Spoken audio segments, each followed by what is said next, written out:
It's like we did an entire opening and show based off of that right there. For anyone that doesn't know, welcome to the B side of the stream. Unfortunately, I had to break the stream. We were having some ISP issues, and I was having rubber banding issues with Fall Guys.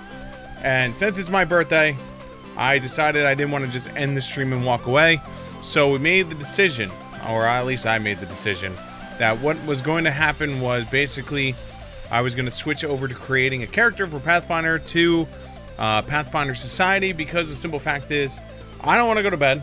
It's my birthday. And at least then I don't have to worry about rubber banding. So that's the plus. That's our whole thing that we're going to go with. So hopefully you're here and enjoying yourself, and I hope that you will enjoy it with me. But before we get into anything, let's see if anyone else is still hosting since we broke the stream. Unfortunately, we are not. So if you were one of those people that were hosting from the original, feel free to host me again. It would be awesome. Hey, what's up? How are you doing this evening? But yeah, so we're going to be building a character. If you don't know who I am, my name's Sig. I also go by Steve. I'm a venture lieutenant for New Jersey. I have been playing Pathfinder since it was born. Dungeons and Dragons since I was a wee little lad. I still have my first edition books up there somewhere. So welcome to the stream. We're going to be building this character. I'll be taking some suggestions and stuff like that, and ideas of what to build. So far in the streams, I think we have built, let me bring up my character sheet so far. So we have built, let's see here. We've built a monk. We have built an alchemist. We have not built a, yeah, that's it. So that's all we've built so far, is we have built a monk and a alchemist. Wow. I don't know. I have a lot of points from season 0. Something like that, right? Well, hold on. I have played Pathfinder. Pathfinder Society is a different monster. If we really have to separate those two things out. I'm doing well, just getting started in PFS 2. And looking for all the content and get my hands on. Hey! Welcome to the party.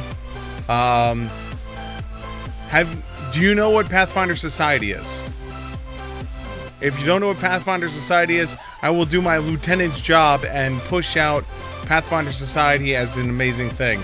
And I will tell you all about it, because that's my job, is to spread word about Pathfinder Society and how awesome it is. So, alright, let's get some regular tunes going. Vaguely. Okay, so basically, I'll give you the TLDR then, since you know the vaguely. Pathfinder Society is a organized play that basically you can play Pathfinder, Pathfinder 2, or Starfinder in Society play when you build a character following the Pathfinder Society or Starfinder Society rule set.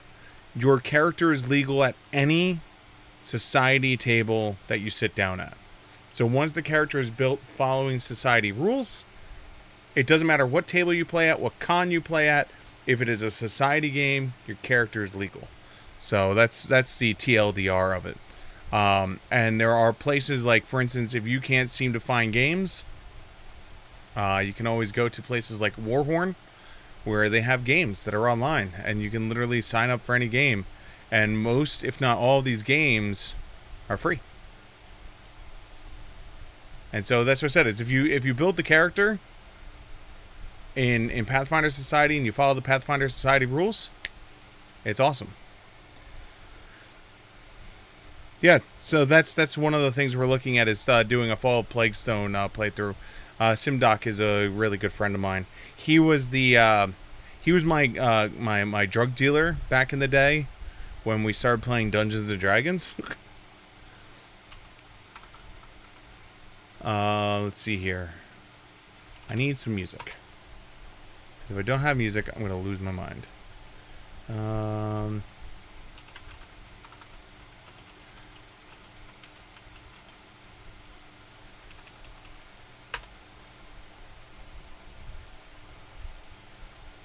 Will this work? No. No. Hell no. There we go. That's a little bit better. Does that mean we're building a bard? Oh god. Alright. So let's see here. So we've built an alchemist and we've built a monk on stream so far. So what we got all kinds of classes. So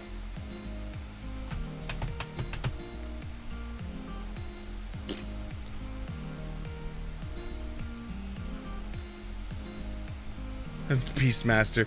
Beastmaster does not exist. I would depend on when you're going to do it. I have been running a hero quest campaign recently, and most of the people from that wanted to get into something more RP, so I'm the de facto GM. Yeah, most. So just so you know, Age of Ash, I believe.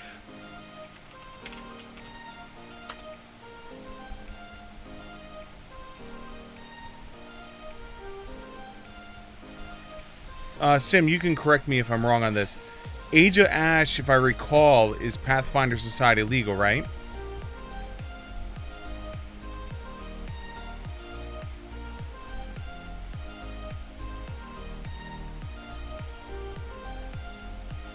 So basically what that means is most of the adventure paths that you can download and buy are Pathfinder Society legal. And so if you play through the adventure path and you build a society account, you can actually build those characters and have them set for regular society play after you finish the AP. And so if you and your friends do that and set it up and do the whole 9 yards, you guys can walk out with pre-built characters for Pathfinder Society. All you need is, if you're a GM, is you just have to register the event, and just record the data online. And then your friends would just have to make accounts. And that's easy enough for them to do. Like, quite literally. Alright, yeah.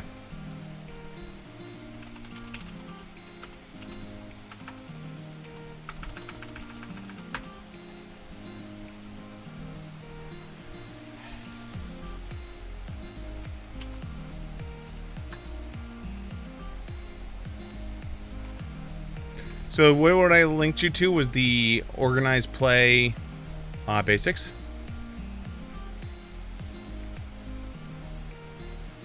And so that'll just give you the outline of what organized play is and stuff like that.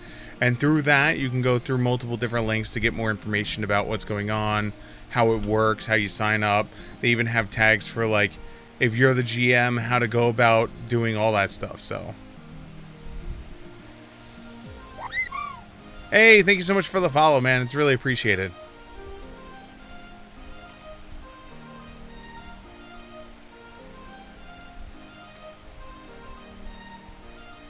But yeah, that's the whole thing. It's a really cool, easy, simple, and like if you're using the adventure pass, there's no reason not to get the society credits.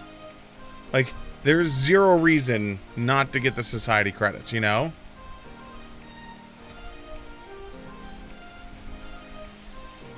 And I said, in like worst case scenario, when you're done with your character, like once you're done with Plaguestone, you as a GM get credits also. So when you're done with Plaguestone, right? When you're done with Plaguestone, what winds up happening is you could literally take your GM'd character, make it into whatever the hell you want with the XP and everything you have, and then just go forth and conquer.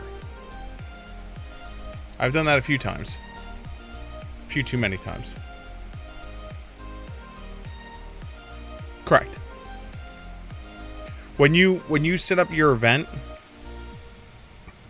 when you set up your event, it'll allow you to just report it if your friends are like, nah, I just want to play the game. But like if you explain it to them, like things like Warhorn and stuff like that, where you can like for me and SimDoc, sometimes we can't find tables in our area. And so places like Warhorn and Pathfinder Society opens up that ability for me and him to be able to play online with people and still be able to play. Alright. Alright, what are we going to build? What are we going to build? What are we going to build?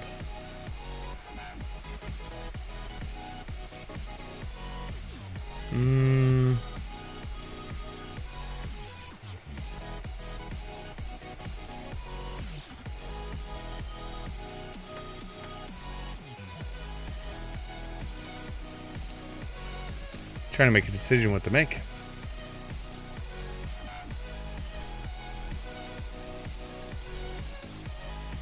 Human fighter with a long sword.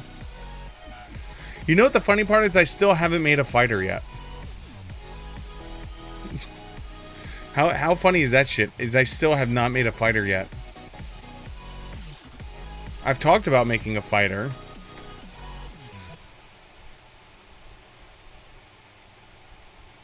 What have I... Alright, hold on. So we've got things I built already, like I've already built. So you're the investigator. I already have an investigator in PFS play. Rogue, Kobold Monk, Human Champion. Yeah, let's build a fighter. Street Magician that is actually a powerful mage user, but doesn't quite know it. My whole thing is with spellcasters is I'm not a fan of where like you wind up being limited resources. And so like it's a little bit better in 2nd edition because of the advent of cantrips. So maybe my feelings might change once I build one. I have like a few casters in 1st edition. So yeah, let's do we're gonna need sticky notes. Sticky notes, please. Sticky notes, please.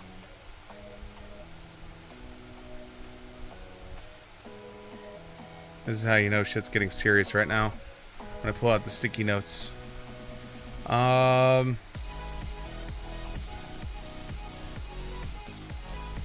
I just realized fighter doesn't have like a... You're just a fighter. There's no like fighting style, right?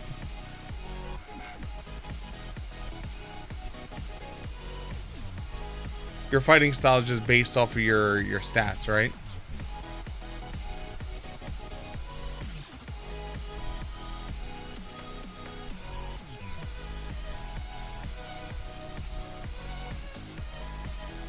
Okay. Okay, you know what? Screw it. I was joking about this barbarian earlier. We're making this barbarian now. I was joking with Simdoc earlier that battle medicine and treat wounds does not have concentration on it. And I find it hilarious that it does not have concentration. And so the reason why I find it funny is you could take what was it? The what feat is it? There's a skill feat. Oh, it's something surgery. I wrote it to Simdoc earlier. Hold on. Let me just go. I freaked out and wrote a giant wall to him when I freaked it out. Here he is. All right, so you take assurance, risky surgery, battle medicine, and godless healing, and you could do all of that while raging. And so my joke was, my barbarian sees one of my teammates hit the ground. He runs over, pulls out a knife, cuts the guy, and does battle medicine in the middle of the field while raging.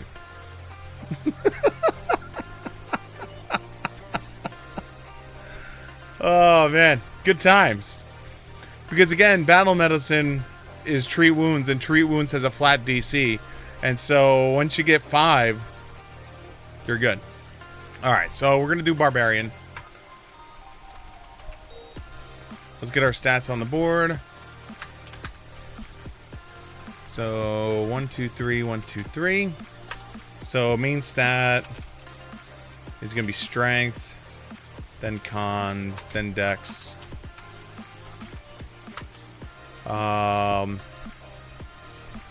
Class is going to give me strength, background. We don't know. Background, we're going to want to give us strength and con. Race, we're going to want strength, con, and we'll put dex in question marks. And then freebies is going to be strength, con, dex, and question mark.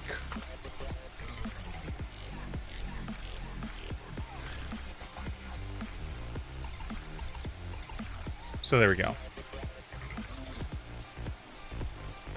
All right, so let's start with the basics. So if I want my race to give me strength and con, and possibly dex, my choices are. Well, you got to remember, I just need a 15. 15, 5. I need a 5. With assurance, you need a 5. I don't need a ridiculous wisdom. That's the whole purpose of assurance.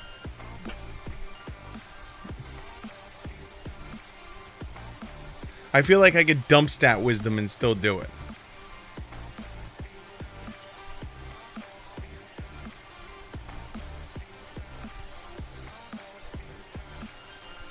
Why is Cortho up here? I don't like Cortho's up here. Cortho, go away.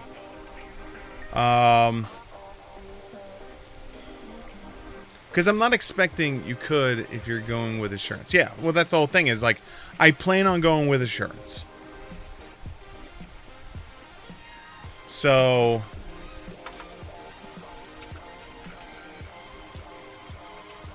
we're going to need assurance at some point. We're going to need battle medicine. We're going to need reckless surgery. And we're going to need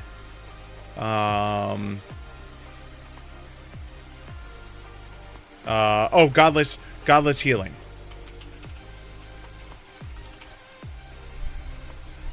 Yeah, but Goblin, I think, has minus strength, doesn't it?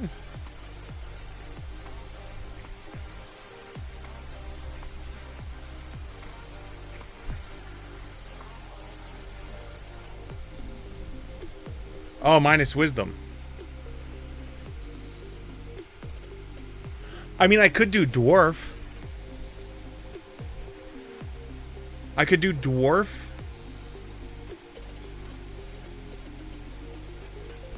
Because dwarf would give me con, wisdom, free, charisma. Alright, so charisma I don't care about. Then I can optional flaw wisdom down. And that would give me strength, con, and dex.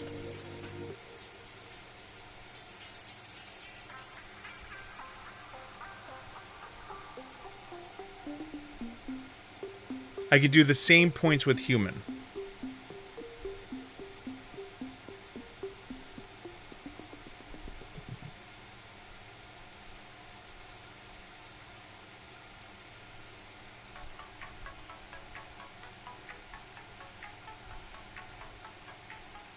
Goblin would be dex, chaw free, wisdom is already a flaw. It would still wind up being the same.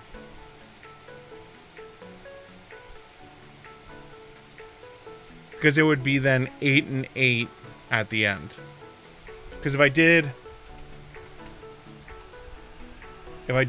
all right, so let's lay them out. So it's human would be strength, con, then flaw out, whiz, and cha, and then that would give me dex.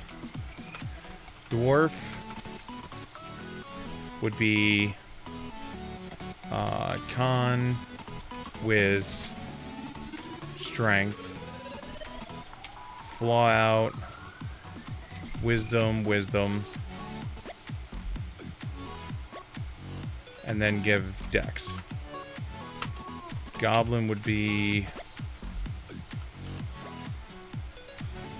dex, cha, strength, fly out, cha, cha,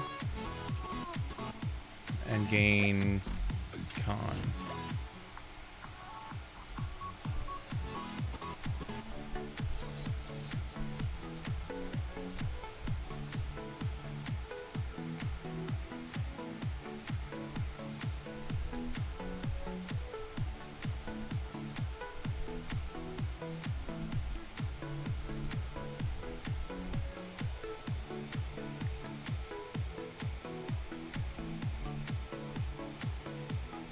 And what, do like unbreakable to get the 10?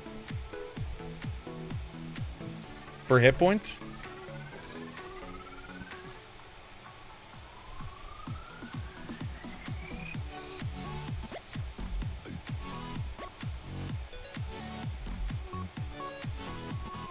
So, is voluntary flaws typical? Not necessarily. Voluntary flaws is something you can take in 2nd edition. The way it works is you need to take 2 separate stats and take a -2 to it to give you a +2 to a different stat. Where the caveat to this whole thing is, if you have a plus, so like for instance, Goblin gets a plus to Charisma, you can double flaw your Charisma. So bring it down to a 10 and then bring it down to an 8. To get 1 more at that point. So depending on what you're trying to do is whether or not it's more valid or not. But basically the way to look at it is most classes need 1 or 2 stats. If what you're building requires a 3rd stat, then you're gonna have to flaw out or weaken out your primary stats. Is how it works. But most classes you need 1 or 2 main stats. 1, 2. For what I'm doing with the Barbarian, I really need strength, dex, and con, because you need the dex for the armor class. You need the con so I could sit there in their face and not die. And then you need strength, so that way you have your damage and your main stats. Why is this song playing again? Do not play again, song. Be gone, heathenist song. Fast forward. There we go.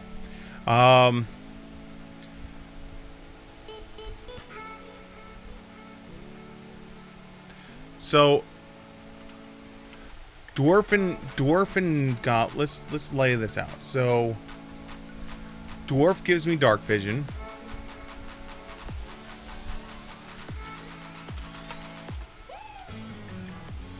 Goblin gives me dark vision. Free.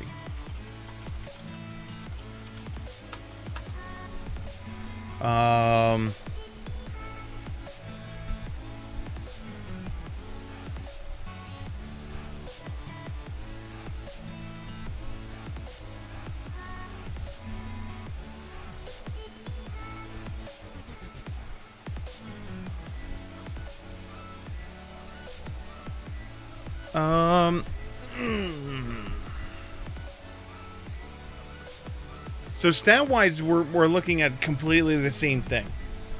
It just comes down to feats then. What heritage and what feat do I want?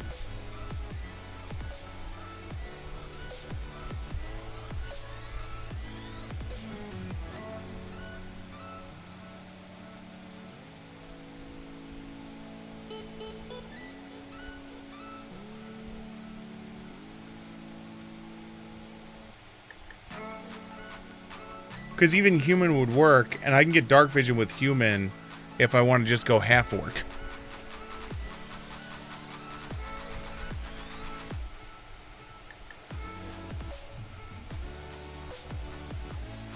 If I really want dark vision. I really do want dark vision, though.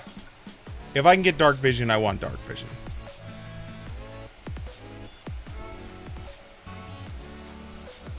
Okay, so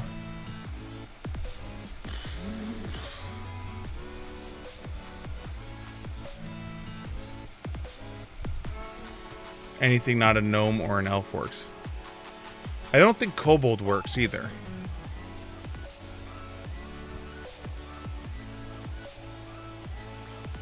Yeah, kobold wouldn't work either because they're a constitution flaw.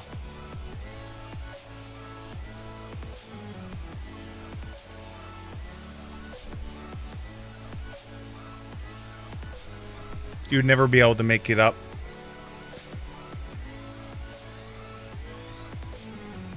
Well, maybe you could. Hold on. Let me look at it. So, Dex, Charisma, double flaw Charisma. Put your freebie and con. You'd still wind up only Strength and Dex 12. Con would be a 10. So you'd be down 1 stat. You'd be down 1 con. So kobold wouldn't work either.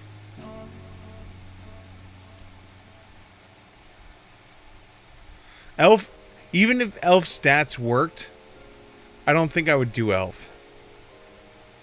To be completely honest.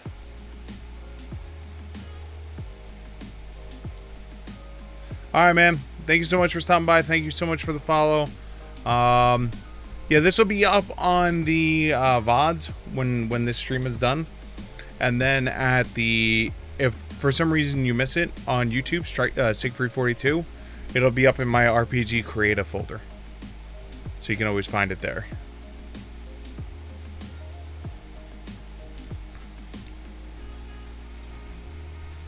Okay.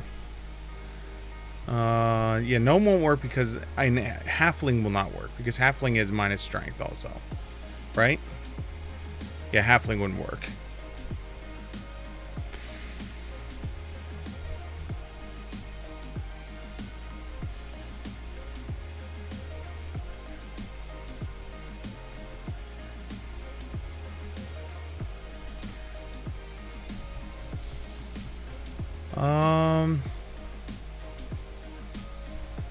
I've got 3 goblins I've built already, so I think I'm going to go with dwarf.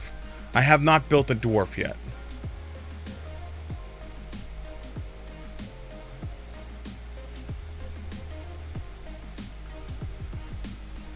I have yet to build a dwarf. Okay, so it's going to give me 18 there. Dex is going to be 14.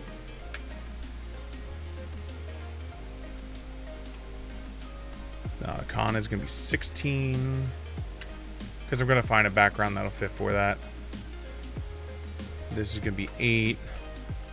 This is going to, oh, not 18. 8. So that gives me 1 freebie point around. So I can... So I still have 1 freebie.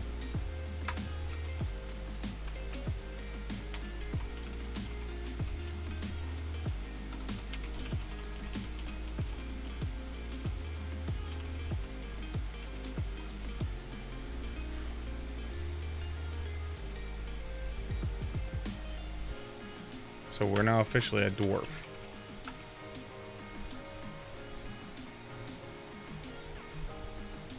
Okay. So we have senses, dark vision. We have our ancestry is dwarf. Our class is going to be barbarian. Our size is medium. Our speed is 20.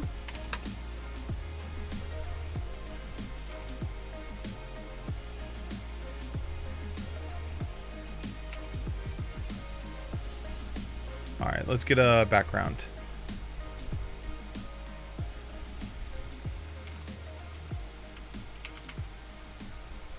Field medic. Field medic gives me con and free. And that will give me battle medicine. And medicine in class.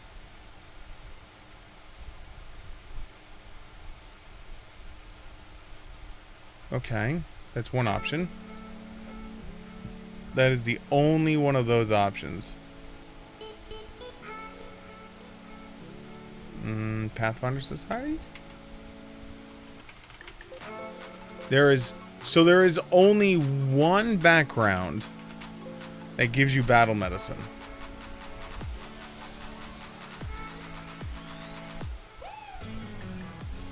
Barber? Oh, that gives risky surgery, huh?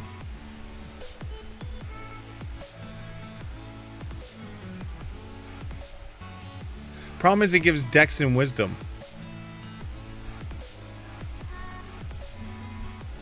So I would wind up 16 dex, 14 con.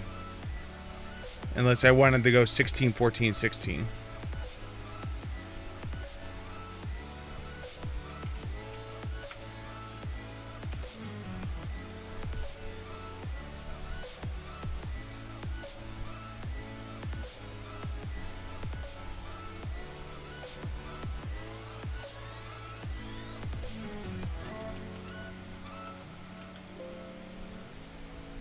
Nothing regional.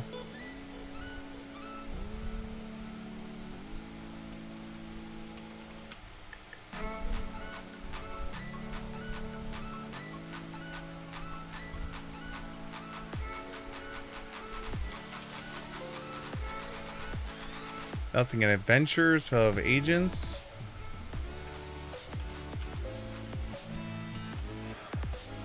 Goblin war veteran.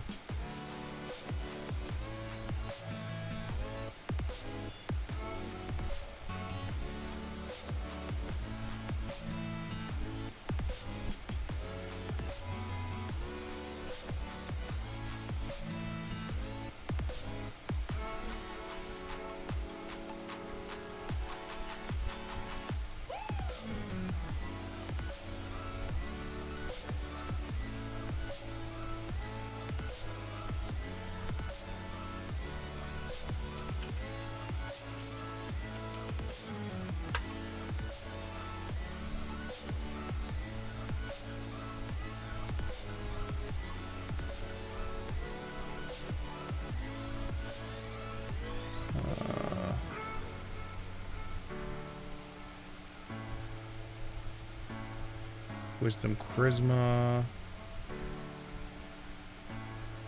field medic, medicine, battle medicine, Taldan schemers, hobnobber.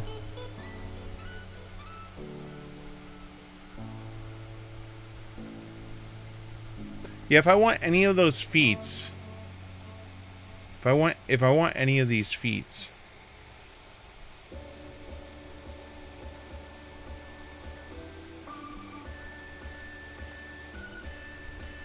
I'm kind of limited. I don't see a purpose in getting...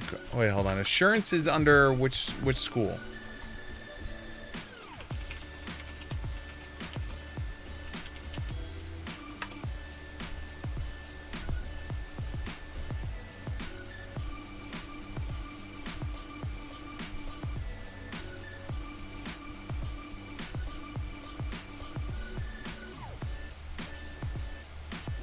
Shit, it's under scrolls.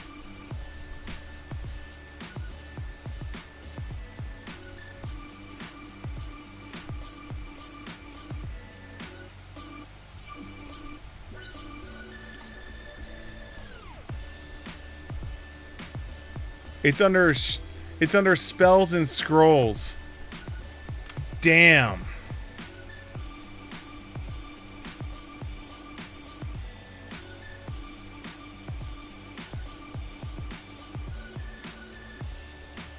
So we can't get assurance for free.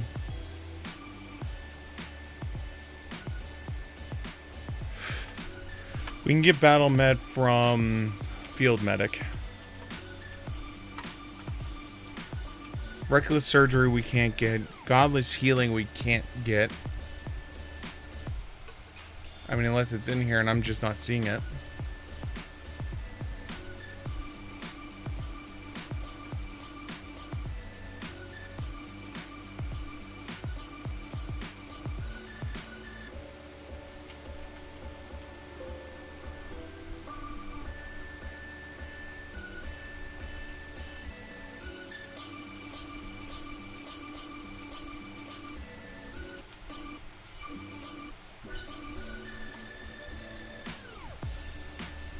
Secular medic. What's secular medic under?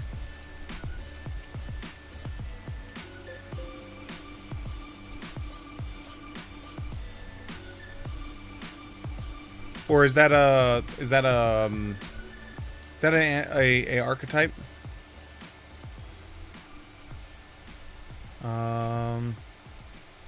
Background. Regional. Golden Road region.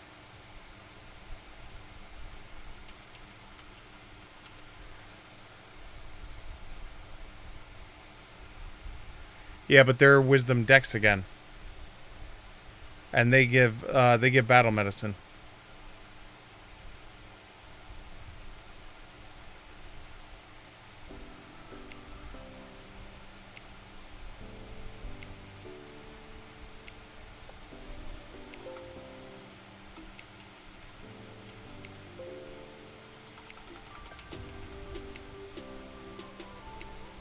So it looks like the only option I have is field medic. If I want to keep my stats the way they are.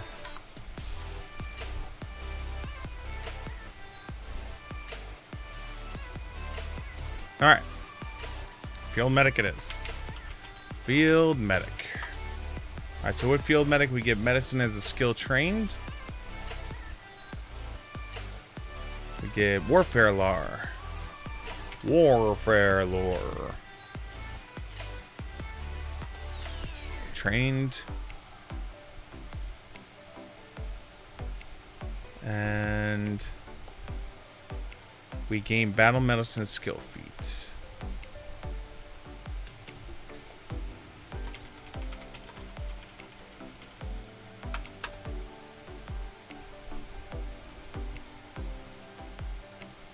So then we get the plus for con, plus for strength.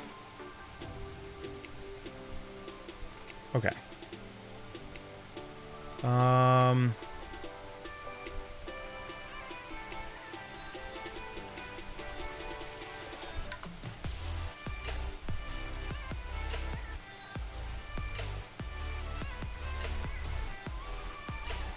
Alright, so now we need to do our ancestry.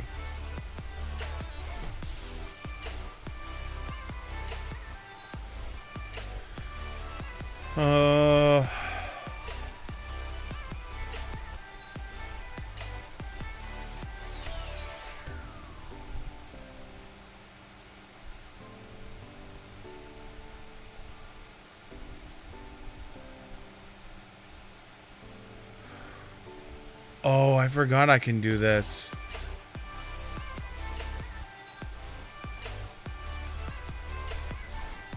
Alright, so follow me here. I forgot I can do this. So if we go with Anvil.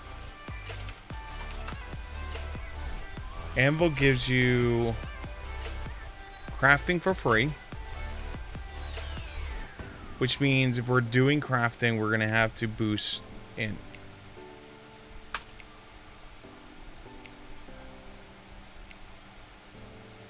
So that would be our heritage. Would give us crafting for free and specialty crafting in 2 specialties. So we will take blacksmithing, to like, and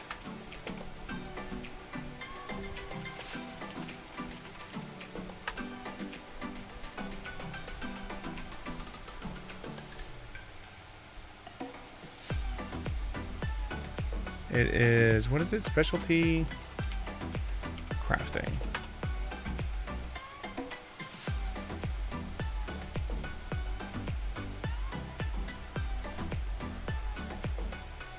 So we're taking blacksmith.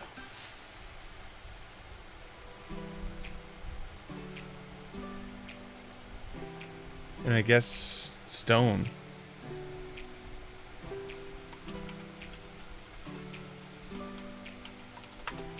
Alright, so that's free from that. Then alright, man, sleep well, sweet dreams. So then what this is going to allow me to do is for my ancestral first level feat, we're going to take Eye for treasure. What this allows me to do is use craft to identify magic items.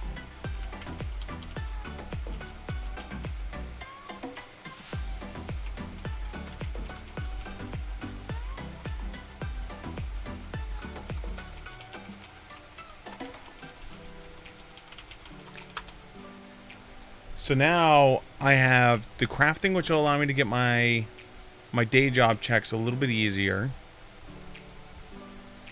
Alright, so let's put our stats in so we now have it. So it's 18, 14, 16, 12, 8, 8.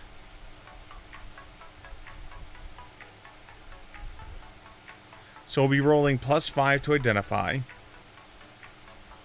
in all magic items,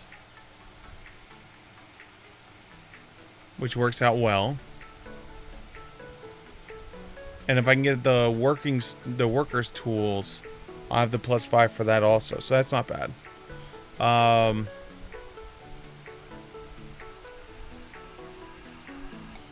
So we start with common, dwarven, and I think the list has undercommon.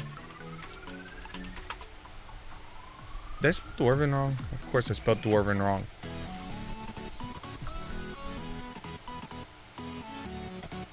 Okay, so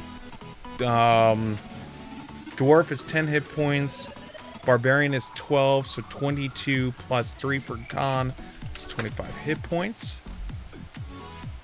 So now what that does for me is I now have the ability to identify all magic items, assuming I can roll the craft check. I can't find them, but if someone else can find them, then I can identify them. Alright, so let's go to our barb. Okay, so we are an expert in perception, even though we are awful. We are an expert in fortitude. We are trained in reflex. And we are expert in willpower. We are trained in athletics. We're trained in 3+ int, so 4.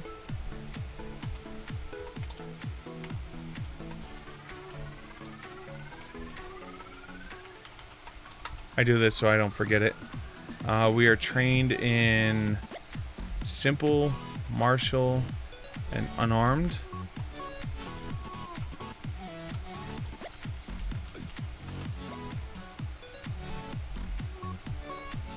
We are trained in light, medium, and unarmored. So unarmored, light, medium. I'm assuming we're going to match one of those, so let's click that up there so we don't forget it. And we are trained in our class DC. And our key is strength.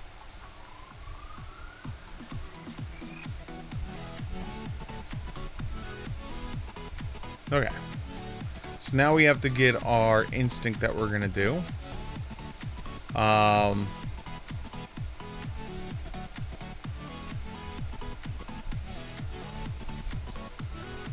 There's a...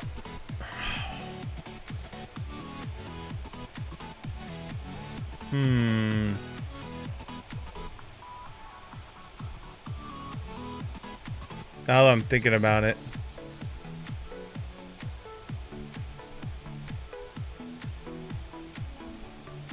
Yeah, that's not worth it. I was just thinking about another background I might have been able to choose, but it would not have worked.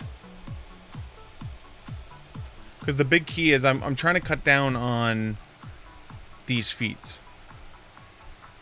Right now we have this one. So we have one. We need assurance at some point. So 15 is the big thing. So we're currently at medicine's at 2.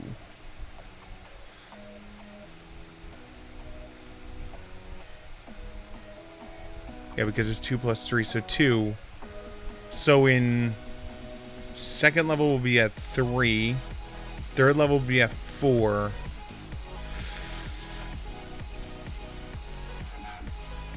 I'm doing my math weird.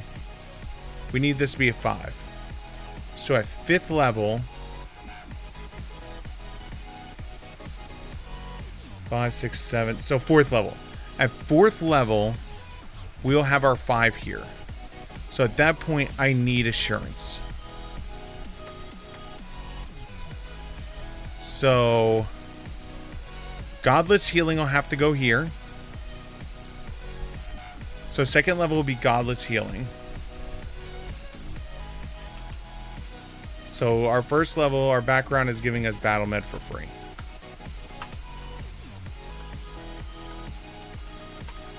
Second level will have to be Godless. Our 4th level will have to be Assurance. And our final one, at 6th level, will be Reckless.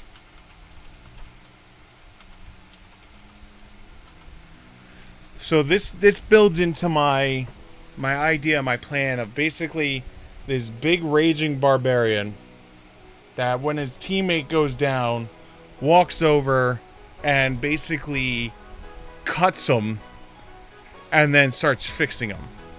And I think this will be a cool idea because with the dwarf you get a clan dagger for free. And so it would be really funny if I did my reckless surgery with the clan dagger. Never fight with the clan dagger. No. The clan dagger is there for my surgery. That's a very barbarian thing to do right there. Alright. So now we got that. So we got the dwarf of the anvil, field medic, barbarian. We still don't have the alignment or traits. We're going to have no god because we're doing godless healing. And what this is basically going to do with the assurance and all that is basically... Oh, wait, hold on. At 3rd level, or is it 2nd level? What level? Because I could switch it to... Barb. Skill feat, deny advantage, general feat. Skill increase at 3rd level, and endeavor 2 levels thereafter. So, let's see here. So... At 3rd level, 5th, 7, 9, 11, 13, 15, 17, 19. Okay.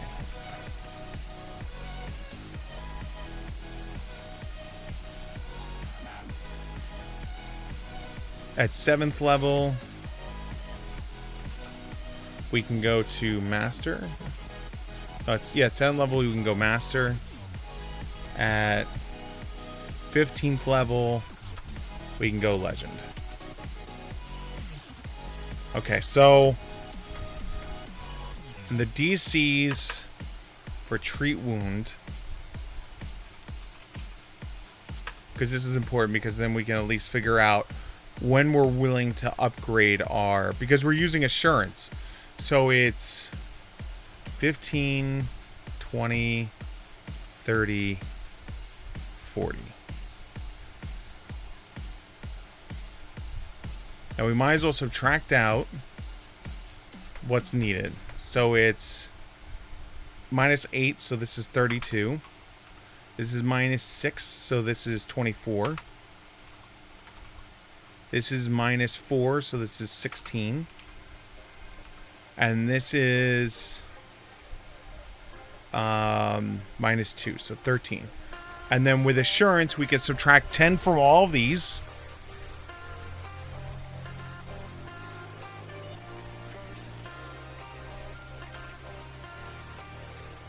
What happened to my... Why did it delete it? 30, 40... minus this, so this is 20, so 30 minus 6 is 24, minus 10 is 14, minus 8 is 32, minus 10 is 22. So this is what we need. Without level, and without assurance. So just skill. And no other additives. So with this, that means we will never be able to get legendary. So it's never worth us to burn a legendary into medicine. Because the highest we'll ever be able to get... Well, hold on. So our stats are going to improve. So let's add a new window. So we are 18, 14, 16, 12, 8, 8. Right? So that's level 1. So level 5 we will become 19, 16, 18, 12, 10, 8. Level 10 will be 20, 18, 18, 12, 14, 12. Level 15 be 21. Oh, we're missing one. 8.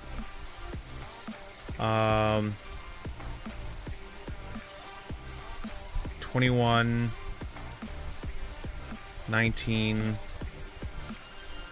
18, 16, 14, 8.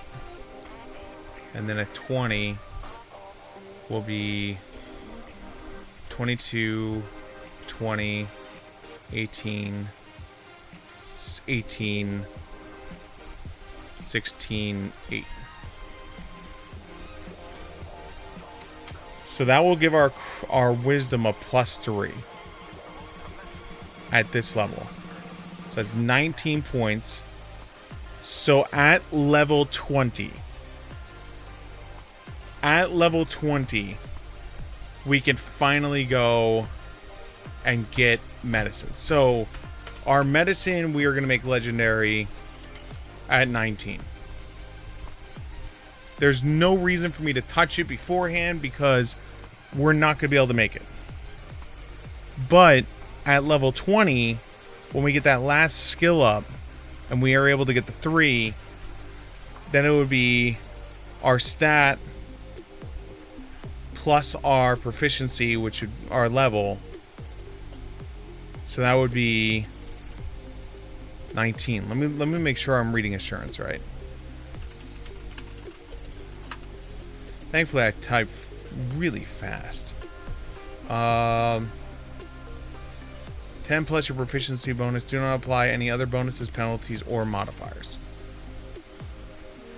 So yeah, it's the full thing. So it's the whole...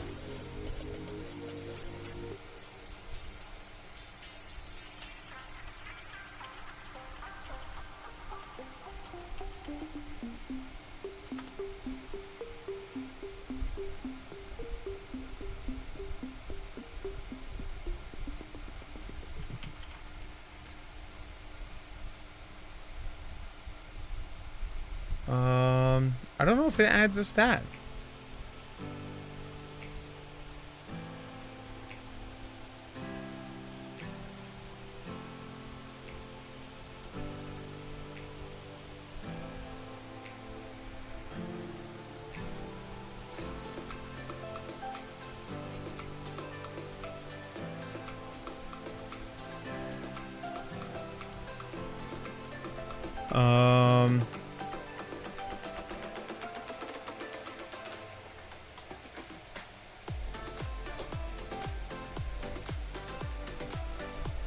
So yeah, so assurance does not give you your stat.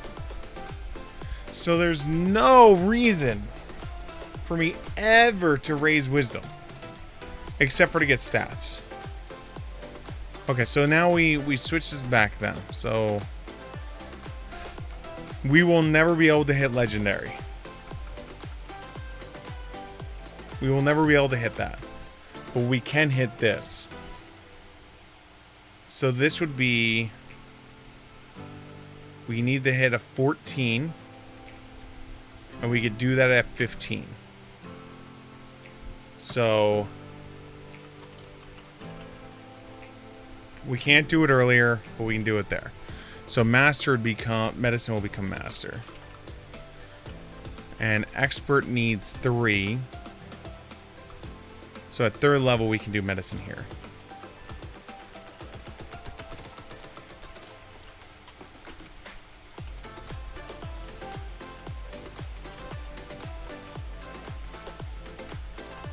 I don't know why my insert key was on. This still seems off.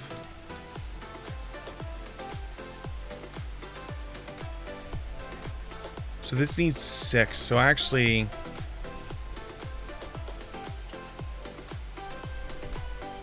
so just put it in 5 then.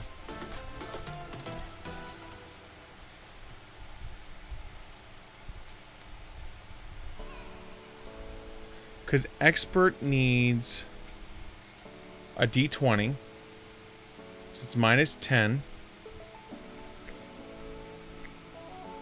from the assurance, so 10. And then minus your proficient modifier, so you would need a 10.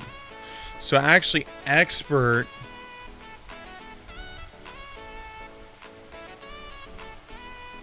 I keep messing this up. So it's 6. At level 6, you will have 10. Level 6, you'll have 10. So then the next one is, so let's switch this back. So it's, let's just subtract the 10 from it. So it's 5, 10, 20, 30. That's with the 10 subtracted. And then we subtract 2 from you. So you need to be at least 3rd level before that'll pop off. So expert can go here. Because that's without any stats. This is minus 4, so this becomes 6.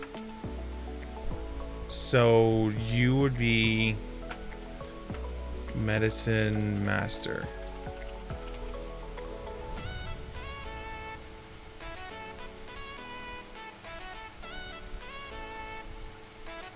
Hold on, wait. Am I screwing this up again? Hold on. 3 is the base. This is trained. So at 3rd level, we can do that. At 6th level is when we can do expert. So this is...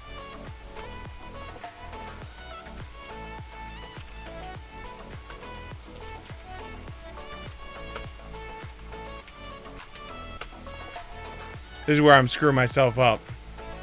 Okay, so let's clear this out real quick. So we can literally turn medicine into like a secondary ability. Because we won't be able... We could do medicine here. Because at the next level was when we could start choosing. Now, I could roll ahead of time if I wanted to. But I wouldn't do the reckless surgery on a roll. So DC 20, at that point, that's when it might be worth to... Because that would be 10, 20. And it would be level 5 at that point, so this would be 0. 5 plus 4 is 9. So this would be an 11 or better you would need for this to go off. And then upon the next level, it'll be fine. Okay, so then master needs 20. Oh, wait, hold on. We got to subtract out this. So this is minus 6. So 14. So let's make medicine master here.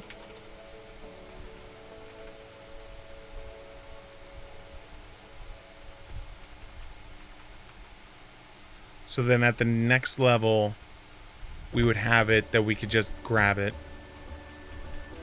And then this is -8, so it's 22. So there is 0 reason ever to hit legend and medicine for assurance.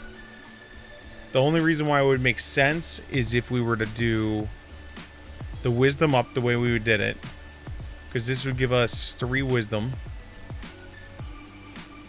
3 plus, so 20 plus 8 is 28, plus 3 would be 31. I mean, we would need 9, so you know what? Might as well. I mean, it doesn't hurt.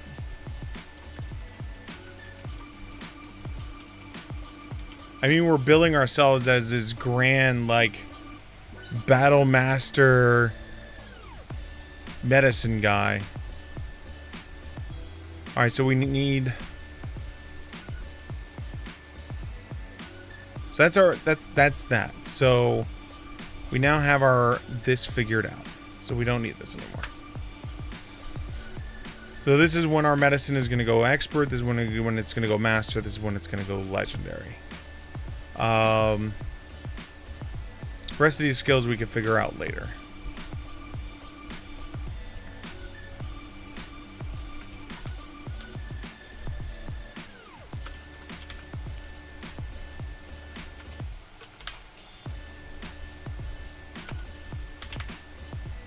And base.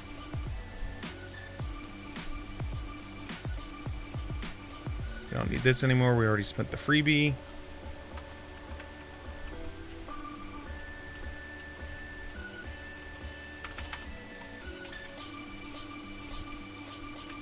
Okay.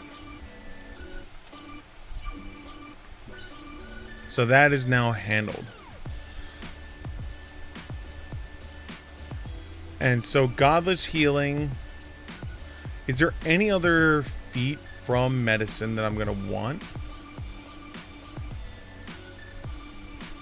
Because Godless Healing is the one that gives you the... Yeah, it's 5 additional hit points. And instead of it being once a day, it turns it into once an hour that you can treat wounds. Which is nice. I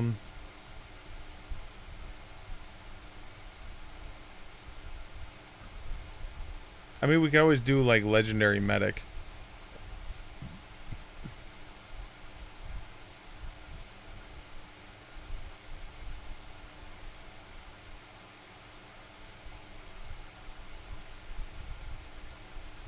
Advanced First Aid might be something interesting.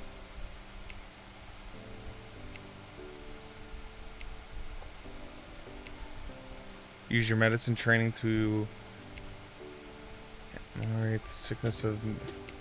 When you use your medicine or administer first aid, instead of stabilizing character, stopping bleeding, you can reduce the allies' frightened, sickened condition by 2, or remove either of these conditions entirely on a critical success.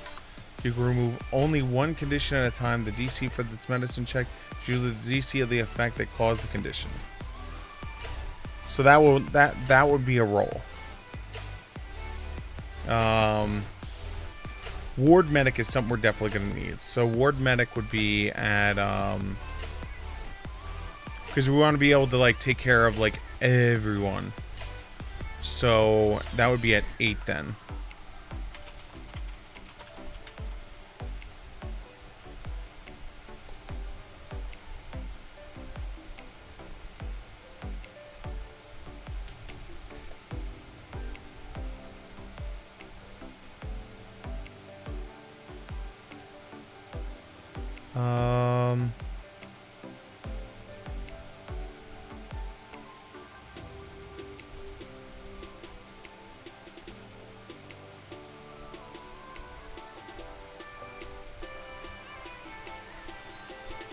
Oh, no. Ward, hold on. Continual recovery. Then 10 would be Ward Medic. So continual recovery is the one that allows you to treat wounds every 10 minutes.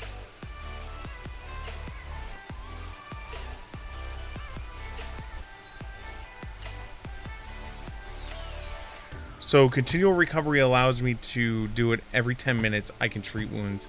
Then ward medic allows me to expand how many people I'm doing it to. So there we go.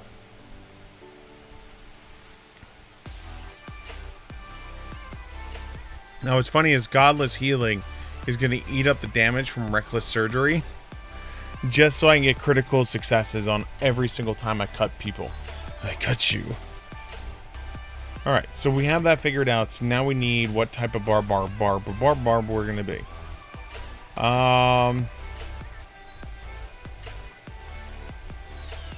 So what instinct do we want?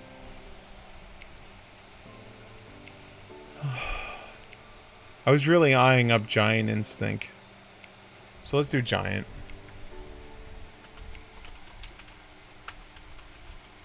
So I can walk around with a gigantic weapon. For anyone who doesn't know what Giant Instinct does, is it basically allows me to carry a weapon one size category larger. It gives me Clumsy 1, so my AC will be down by 1. But the damage die goes up by 1, and you do more damage straight up with it.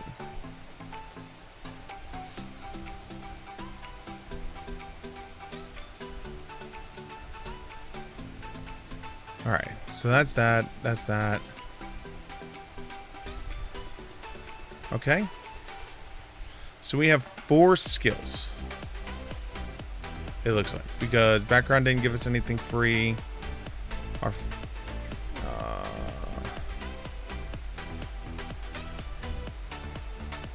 Oh wait, I thought my 1 Dwarven feat gives me Craftsman on top of... I might be due a feat. Because I think Eye for Treasure gives you crafting. Yeah, you gain crafting. And we already have crafting, so we get a free one. So this becomes 4 plus int, so we are due 5 skills. Alright, so we're going to grab Acrobatics. Our dex is going to be pretty good, so let's take Stealth. We're going to take Thievery. So that's 1, 2, 3.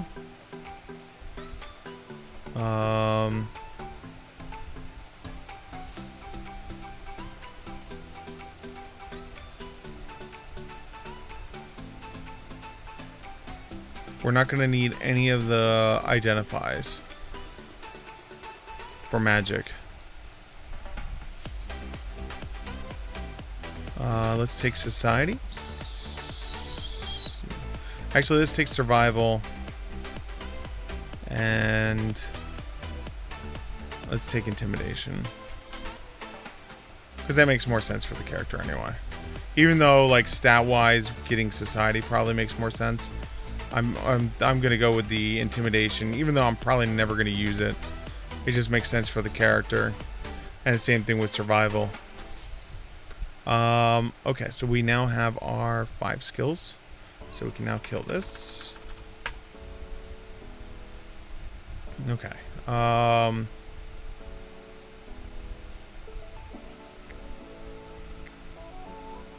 So God is none.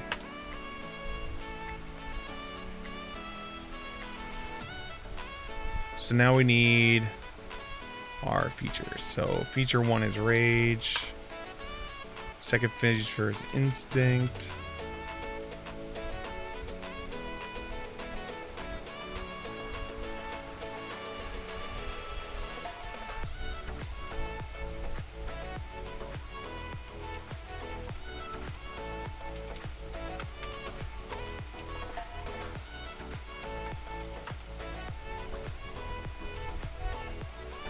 Go down here. Rage is a one-time action.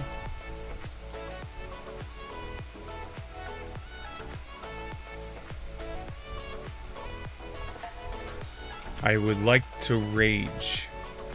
Rage has the Barbarian, Concentration, Emotion, and Mental. And it's in CRB 84. Not 845, 84 Ijit. Okay, so it's +2 to damage. 6 when...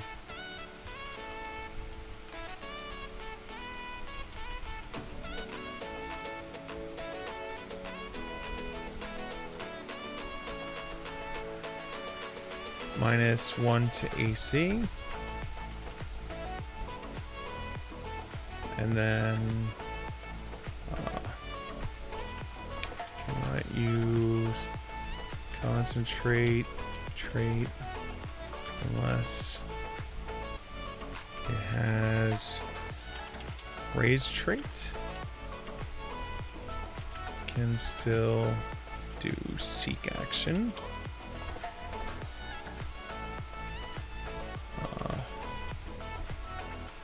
Rage lasts for 1 min or unconscious.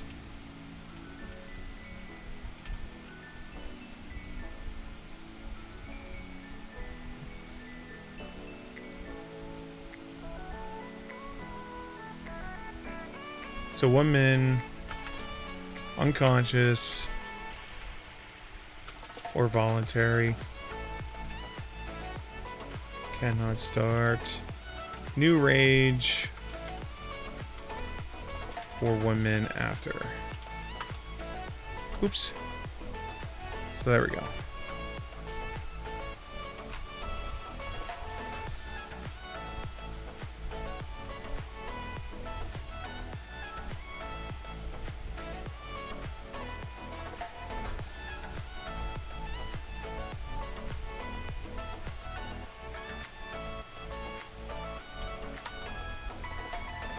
Why is this like so small?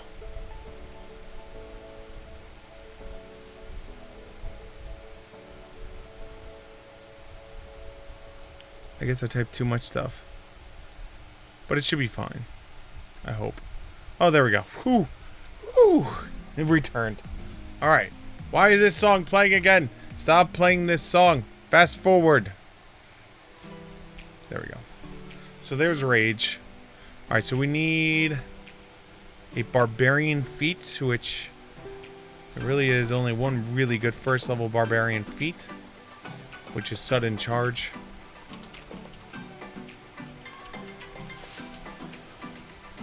It's basically 2 actions to get you 2 movements, which I'm going to need for the dwarf.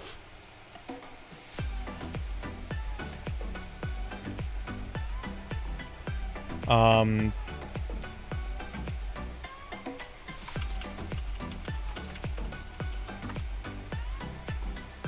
it is. So it is barbarian, fighter, flourish, open. It is CRB 88. Stride.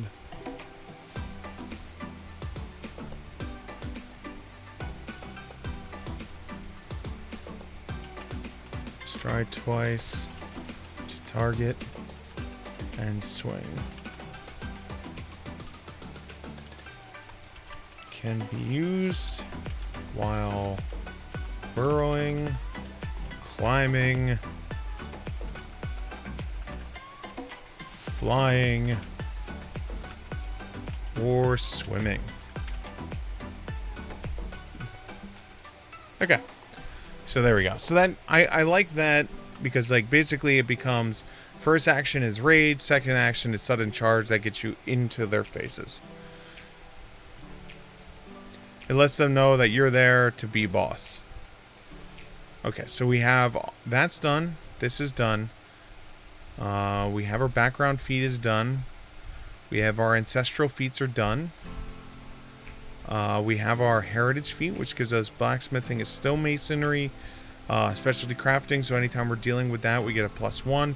So when we're doing our day job check, we do it at a +5, which is not bad. It's still better than doing the lore.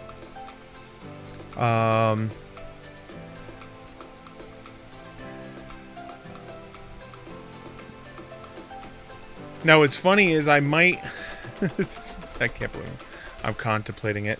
I mean, it'll save me feet. Because what I could do is, instead of like doing assurance of 4, I could do something else, like maybe move continual recovery up, and then I could take a school, so then at 5 I can get assurance for free. So free from school goes here. The only problem is that would require me to join like the freaking scroll or spells school, and spells is not going to help me at all because I'm not going to be able to use the scrolls.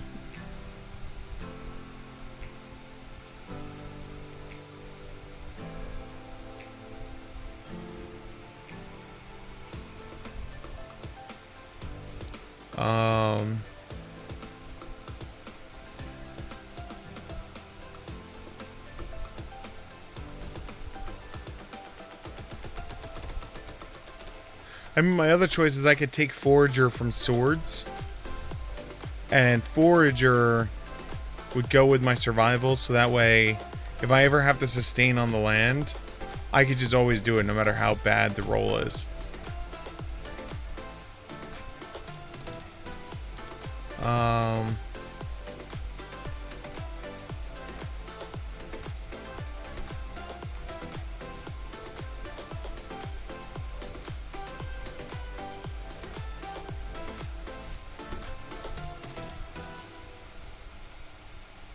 Let's see here. Iron Cudgel? What is an Iron Cudgel?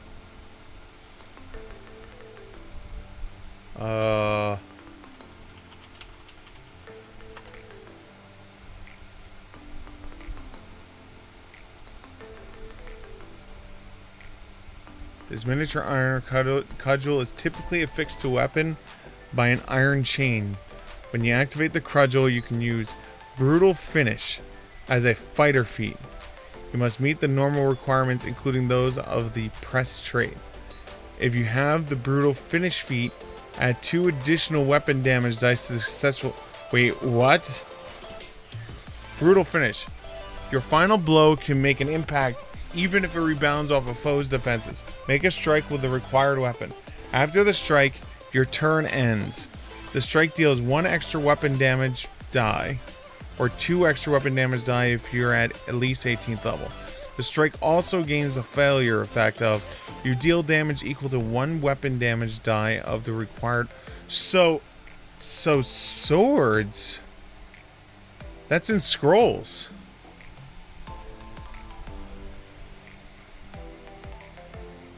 Interesting. That would be something I would take at level 15.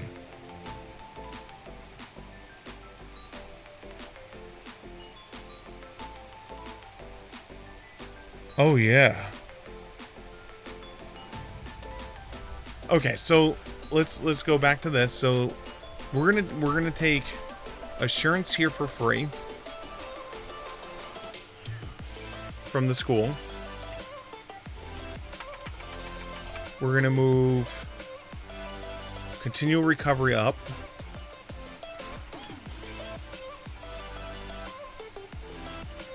We're gonna move ward medic up.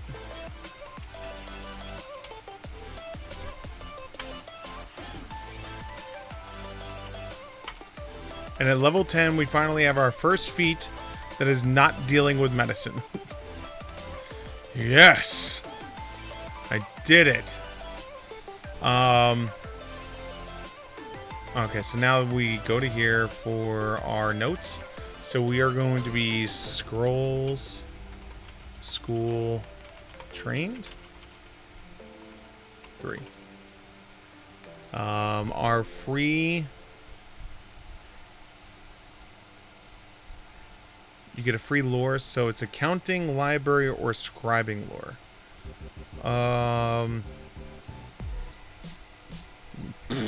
Yeah, that sounds like things for a barbarian. Let's take scribing.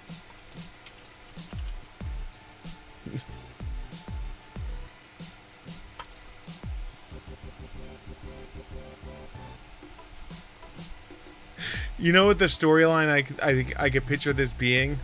Is I could picture the storyline as just being that this barbarian went into the wrong classroom and they were discussing, you know, like battle surgery, and he's just like, I can cut into people, and they're like, yeah, yes, and then he just like fell in love with it, and that's why he started learning about medicine and scribe scrolling, because he had to do it. He didn't really want to, but he had to do it, and which would explain why I have things like reckless surgery, where he just pulls out a knife and just digs it into you because he's like, oh, I need to get to it. It's like, all right, so we get a clan dagger for free, so might as well write that up there. Clan dagger, and that's D4. It's like I know what that is, and we are trained in that. Bam. We'll get the rest of that stuff later. We still need a weapon, we still need our armor, and we still need a healer's kit. Okay, so here we go. So let's go down here. Let's spend some money. So in Pathfinder Society play, you get to start with 15 gold. So let's get a new page. So 15 GP. I need a good weapon to start with. So there's no sense in me taking a D12 weapon, because since I'm playing giant, the only thing that will go up is D10s.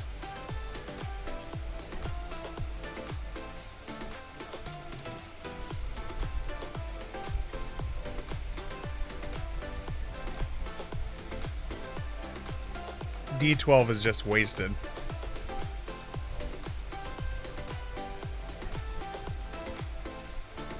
Wait, hold on. There's a feat. Is it level 14? Oh my god. Oh, I know what weapon we're going with. And I'll explain why in a second. Where are you at? Where are you at? There it is. We are gonna go with Falchion. Large. This is gonna be this.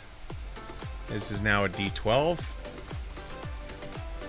This is slicing.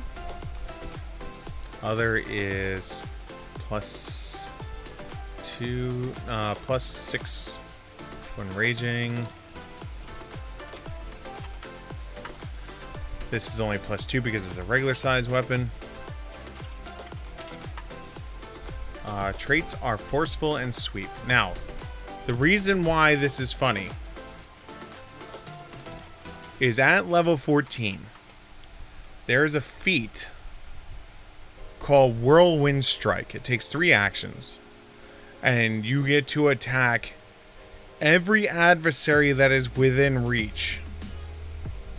At level 15, or not level 15, level 12? Hold on, I'll find it. Here it is. At level 12, Giant Instinct gives you Titan Stature, which gives you Huge Form, which gives you a reach of 10 feet. So if I take Whirlwind Strike and walk into the large group of them with my huge thing, and as long as they're all within, I can then Whirlwind Strike them and strike every single one of them. And because of Forceful and Sweep, each additional target I will get a +1 to hit, and I will get a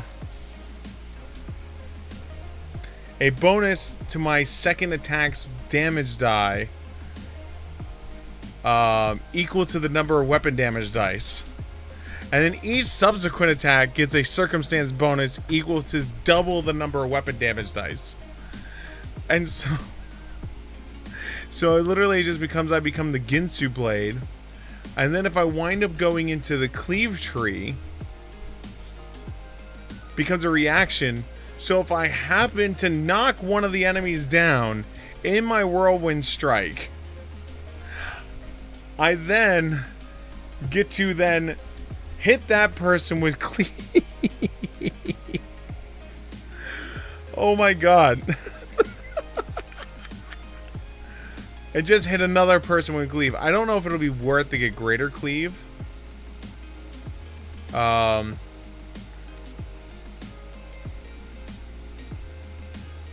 Because greater cleave would be if that cleave knocked another person and someone's adjacent to that person.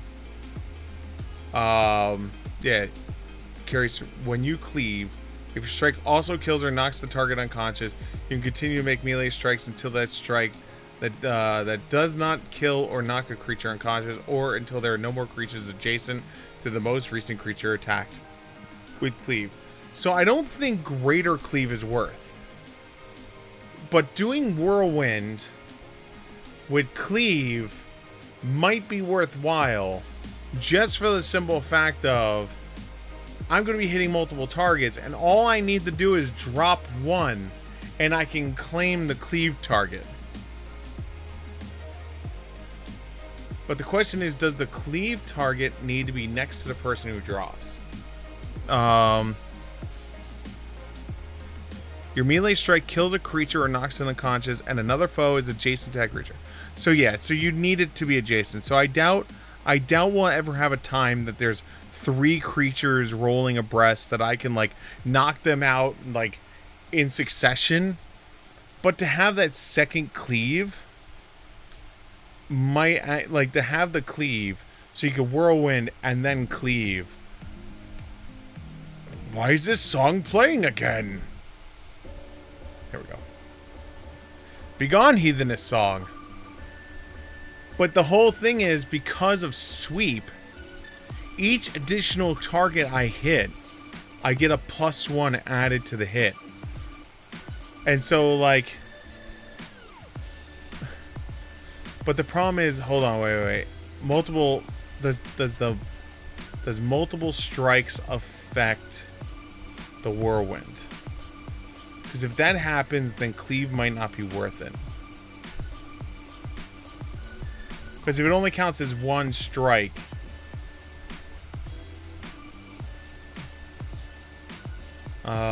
each attack counts towards a multiple attack penalty, but does not increase your penalty until you have made all your attacks.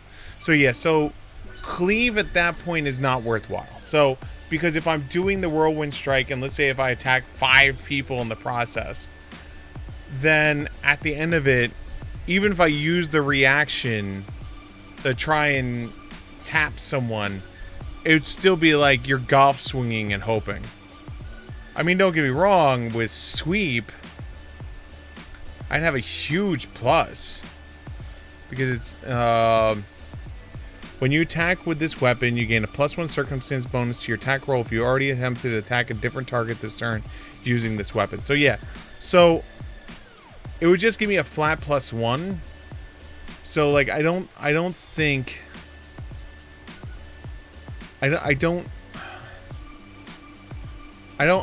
it's worth.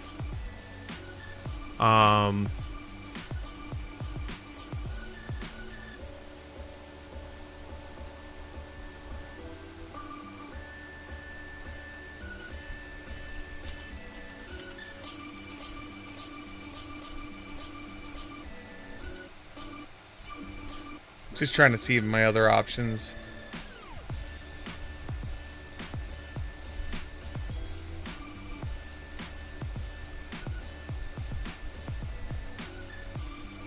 I mean, we could... The other option we have is we can go with Scythe and go Deadly.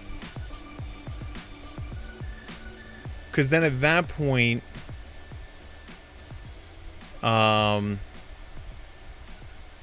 then we're crit fishing, and if we get a crit, that'll be awesome. So the question is the +1 sweep worth it? The only downside is this would be polearm.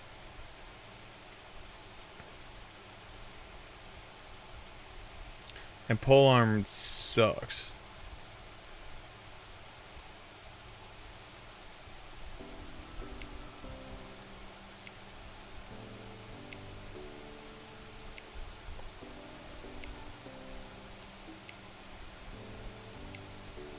Falchion would make it that if I crit on someone, everyone from me on would then treat him as flat-footed.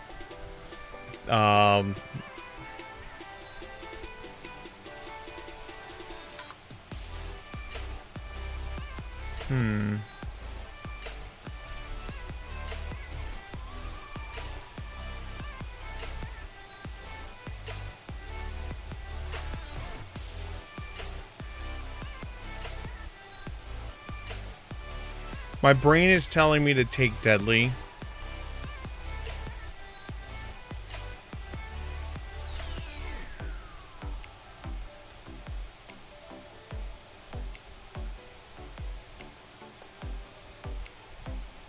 Because this would add 3 dice if I have a major striking rune. So it'd be 3d8.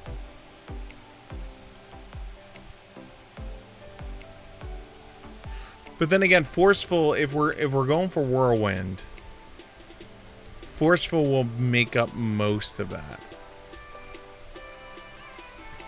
Especially on the 3rd target. And I get it automatically without having to crit fish. So yeah, I think we're staying with the Falchion. Very large Falchion. Oh, and so it's forceful, sweep, and clumsy one.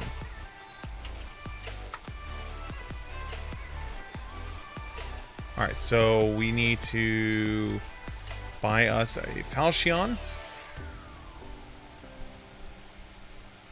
So 1 Falchion. Falchion! 3 gold.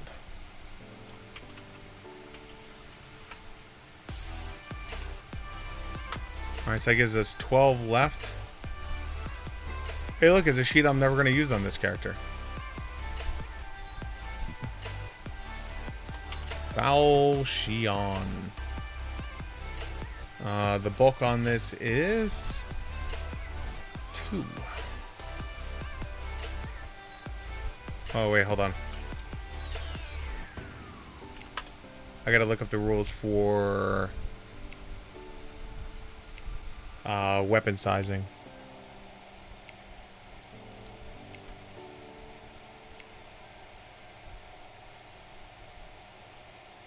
Okay, so as shown in table 16, large and larger creatures are less encumbered by bulky. Okay, items of different sizes. Okay, so prices times 2. So this is actually 6.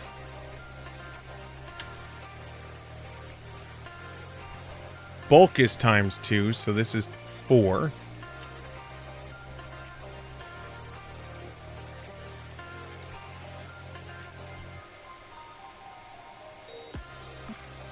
I mean, unless it says otherwise. I forget if it says that it just treated as normal. Instinct. I thought I remember reading that somewhere. Okay, so here we go. You can use a weapon that's built for large creatures if you're small or medium, both normally and when raging. If you're not small or medium, you can use a weapon built for a creature one size larger than you. You gain access to its this large weapon of any weapon type otherwise available at character creation. It has the normal price and bulk for a weapon of its size when wielding such a weapon in combat. So yeah, so it is increased. So it is 4 bulk weapon. Clan dagger is light bulk. I know that much. That's a lot of bulk just getting burned right there in one weapon. A lot of gold. Clan dagger comes free because of being a dwarf in Pathfinder Society play. The traits on this are agile, dwarf, parry, uncommon, and versatile B. And it is piercing, bludgeoning.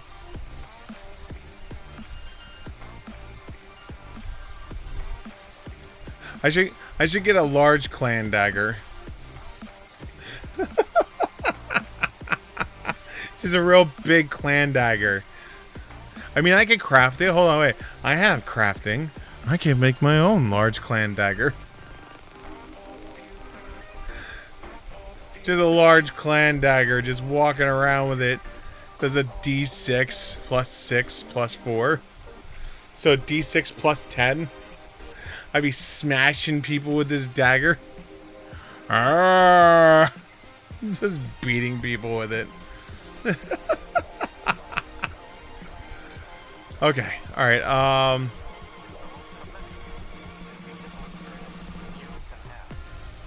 so basically anytime I'm crafting, I'm just going to put a 1 here just so I can make my life easier. Because anytime I'm crafting or identifying with crafting, it's going to be with that +1.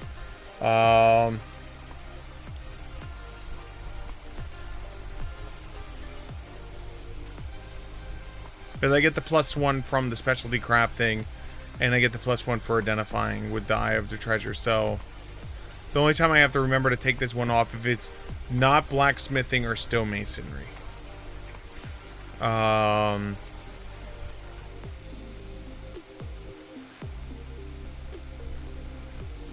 Alright, so we need armor now.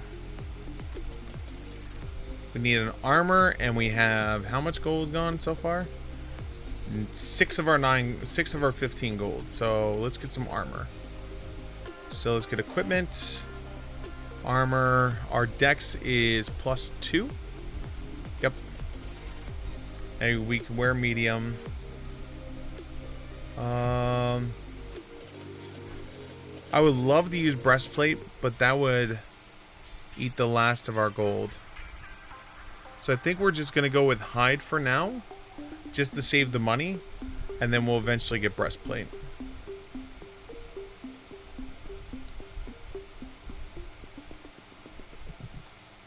Probably after our first mission, we'll buy breastplate.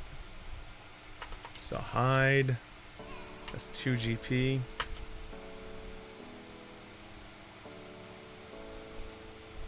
Bulk is 2. Oh my god. We are gonna be so, like, bulked out of our mind.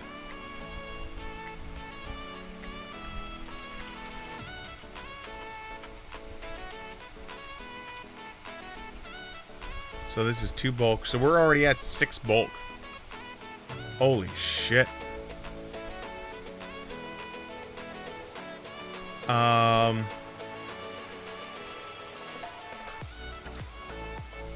Because I want to get breastplate, because getting the plate specialization I think is worthwhile. Leather helps you versus bludgeoning, which isn't too good, and scale mail would give you versus piercing. So it's like and then of course there's chain, which is reduce critical hits damage. But the problem is it comes with flexible and noisy, and ugh.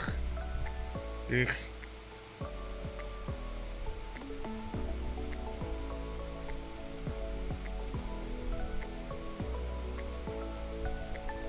So not worthwhile. We do not apply the negatives versus us, so our cap is 3. Why does that seem low? Proficiency 2, dex +2. Oh, our item is... That's why. We never added our item. I mean, I could go to scale mail now. I mean, I could go to frickin' chainmail now. 8 + 6 is 14. Let's see how much more gold we're going to need.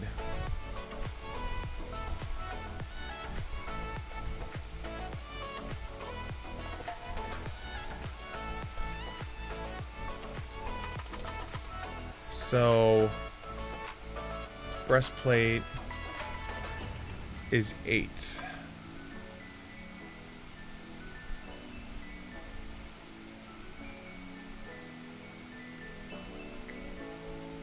Right now I'm leaving 1 armor on the table right now.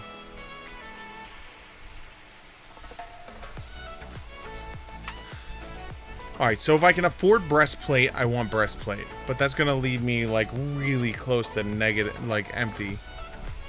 What comes in the adventurer's kit? So we need the, let's see what's in the barbarian kit. Barbarian kit comes with hide armor, 4 javelins, 2 sheaths, adventurer's pack, grappling hook.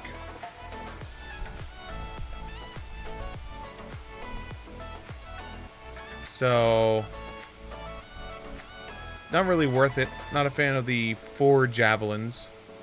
How much is the adventurer's pack? The adventurer's pack is 7 silver pieces. I need at least a healer's kit. And I need a crafting kit. Because without it, I can't work.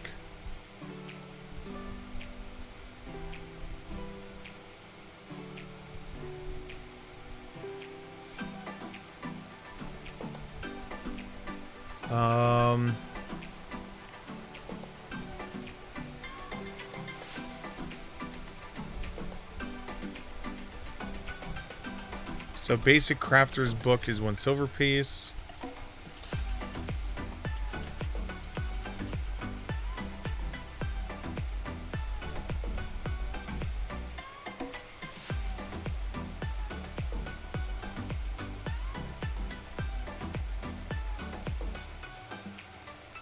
So I know I need that because if not, I can't make money.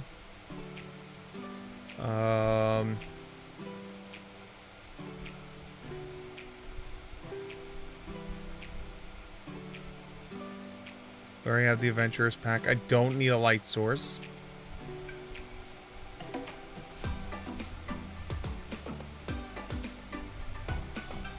Oh, we need thieves' tools. Shit. That's 3. So that automatically puts us over. So adventurer's pack is. We also have to watch our weight.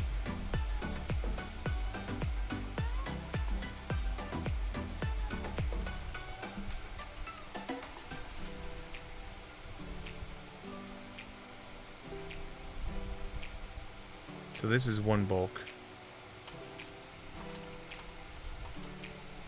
Basic crafter is probably negligible if I had to guess. Yeah, that's... Alright, so you're light. Thieves' tools is light.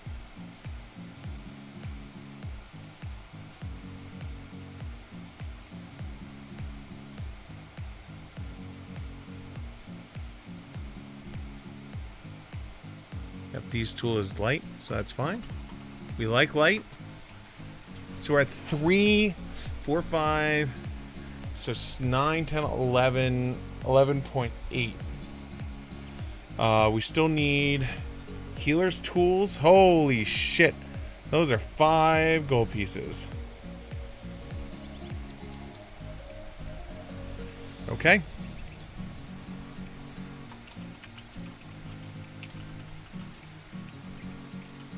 So 5 plus 8.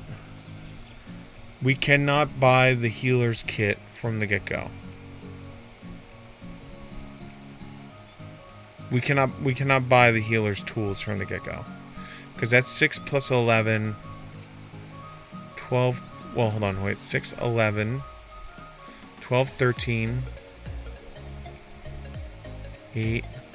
9, 10, 11, 12, 13, 16. So yeah, no.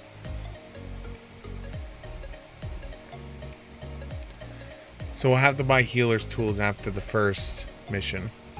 Where's my crafting tools? Something tells me it's going to be up there also. Artisan's tools are 4.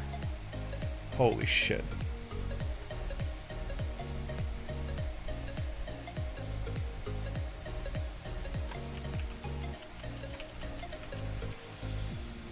And this is 2 bulk. Oof. So that's 4, 10, 12, 15. So we're empty. That's all we can buy. So we need to buy. So yeah, we're starting with hide then. We're leaving an armor on the table. All right. So other items. We have adventurers pack.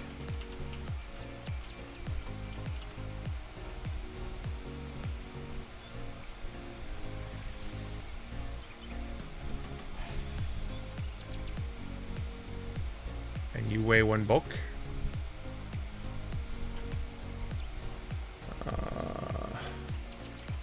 Backpack. Bedroll.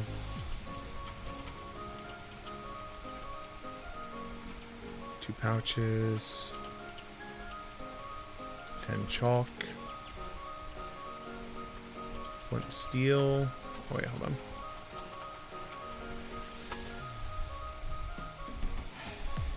Put a line so I know it's the same thing. Flint steel.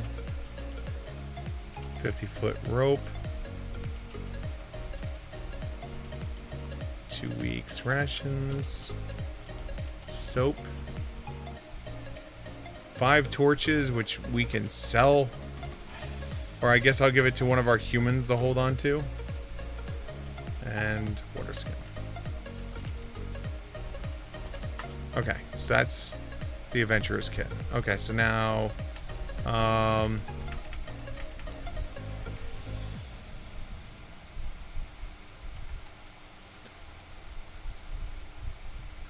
so basic crafters.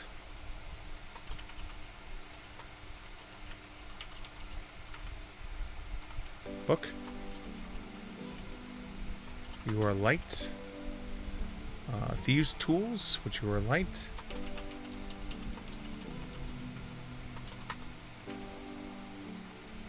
Artisan's tools, which you are 2 bulk. Oh shit.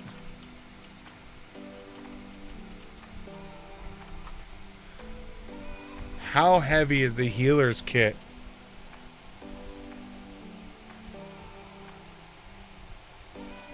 This might be an issue. Weight might be an issue.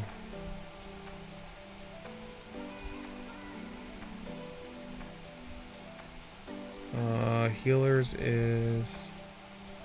Shit, that's 1 bulk.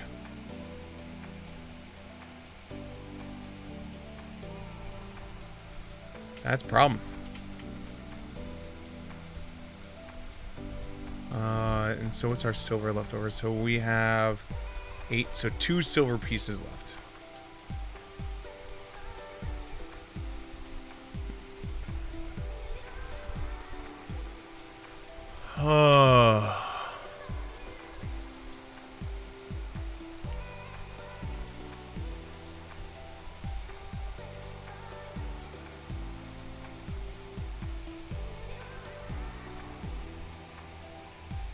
Hefty Hauler is sounding pretty good right now.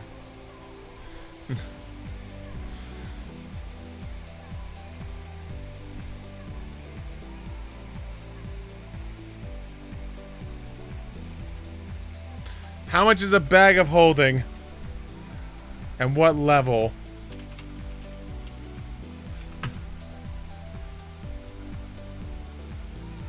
Bag of holding, level 4 items, 75 gold pieces. Shit.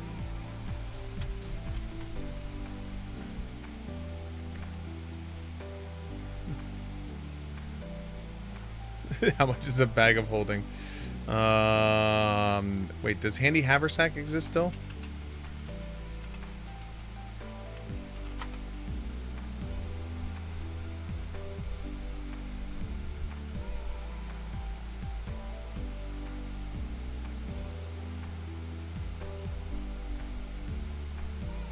Nope.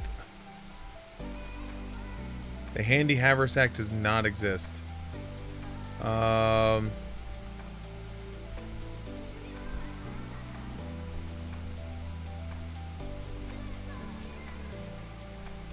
Wait, hold on.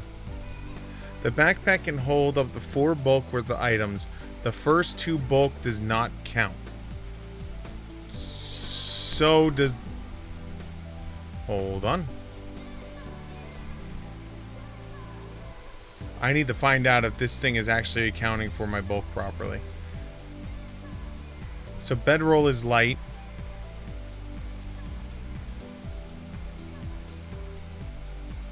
This is important shit right now.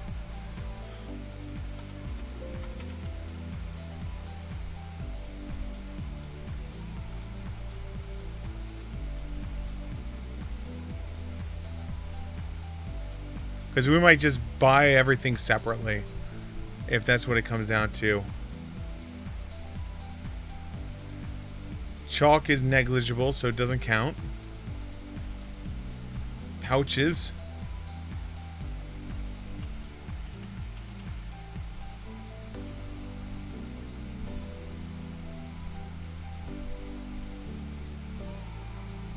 Is negligible. Flint and steel. Negligible. 50 foot of rope.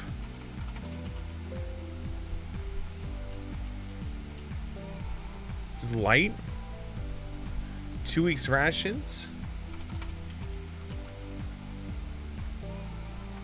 Is 2 lights. So all of this is light so far. 5 torches. I put money on it. That's where the weight is.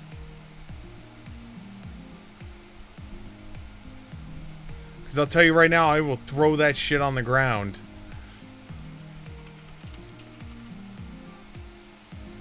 Okay, so each one of these things is light. So that's 1 light.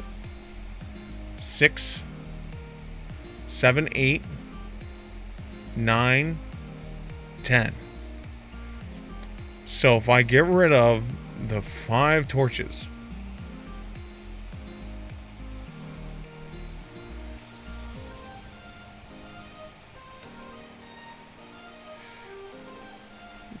Hold on. We're gonna buy all this shit separately. We are Amazon shopping this shit right now. So backpack.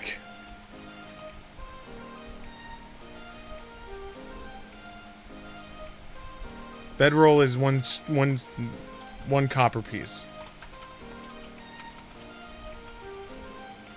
I swear to God, if I find out that Pathfinder is like, oh, you're a new adventurer, you need the adventurer's backpack, and they hand you that shit and it's more expensive, 1 copper piece. Torches. 1 copper piece times 5.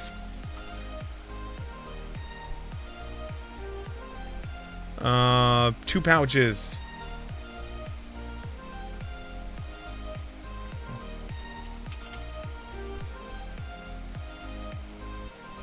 4 copper pieces.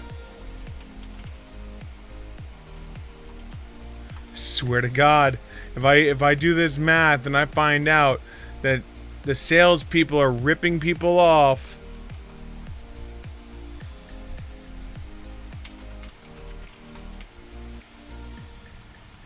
five copper pieces.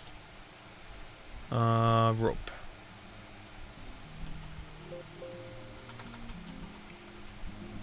Five silver pieces.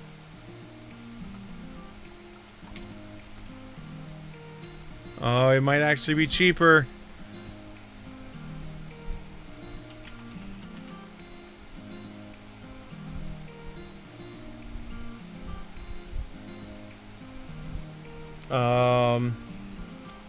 So 8 silver pieces.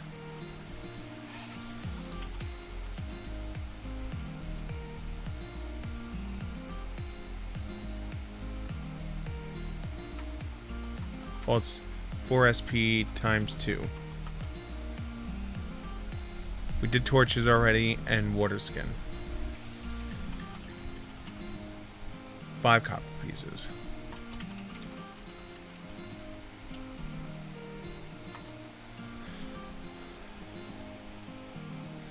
So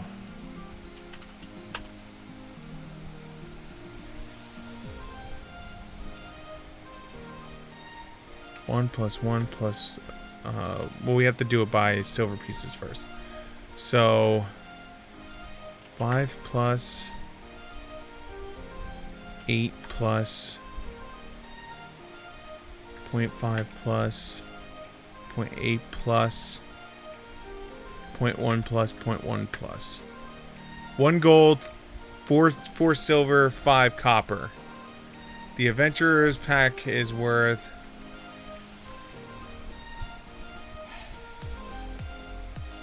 7 silver pieces. Okay, I'm gonna play devil's advocate right now. I can break Pathfinder right now. I could break Pathfinder Society right now. So all this goods is worth 14.5. So 1 gold, 4 silver,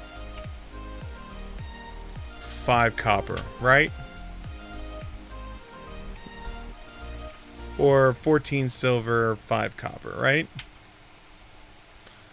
You could buy it for 7. You can sell it for half. So if I part this whole thing out and I sell it all, follow my logic here, you'd wind up positive 2.5 copper pieces. So if you were to buy an infinite amount of adventure backpacks and sell an infinite amount of adventure backpacks, you would have an infinite amount of gold.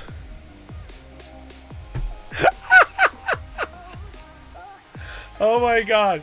Oh my god, that is the stupidest shit I've ever come up with. I have this great idea. I'm just gonna move adventurer backpacks all day long. Just nothing but adventurer backpacks. How much do you make per? 2.5 copper. Holy shit. All I have to do is sell 100 of them and I get 2 gold, 3 silver.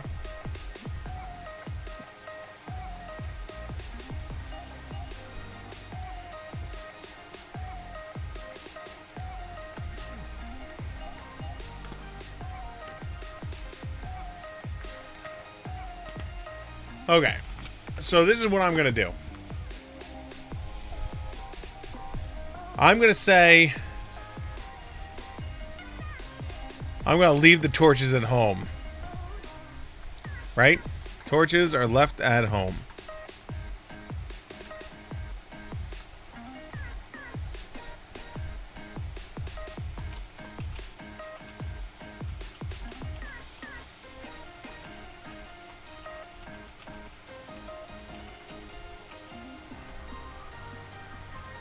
Because I can't sell them. Because it breaks the economy. So now this turns this to light bulk. Because now we're under the 10.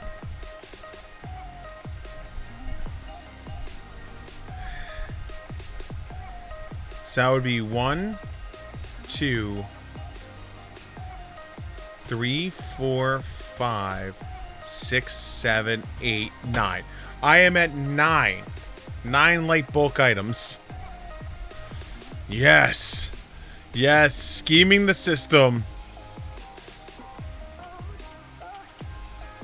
So now I have the bulk I need. So when I do my first mission, I can buy my healer's kit and not be over. Can I put this as... Oh no, it won't let me do it.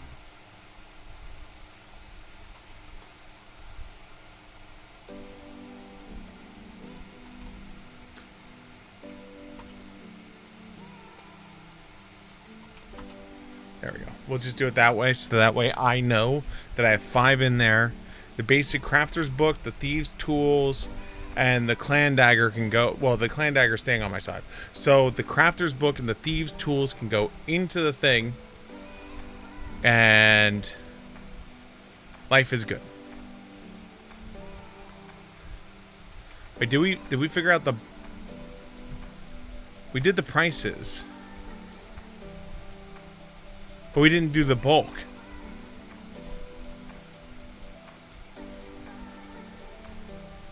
Oh, it was the torches. The torches were 5 light. The torches were 5 light. Wait, hold on. So then it should be ignored because it says the first 2 bulk of items in your backpack don't count against your bulk limit. The 5 torches are all light, so that's 5, 6, 7, 8, 9, 10. So you have 10. So really, the Adventurer's Pack should weigh nothing. Because the Adventurer's Kit has it worded as the bag contains the following items containing all other goods, which is the bedroll, the 2 pouches, the 10 pieces of chalk, the flint and steel, the 5 rope, the 2 weeks of ration, the soap, the torches, and the water skin.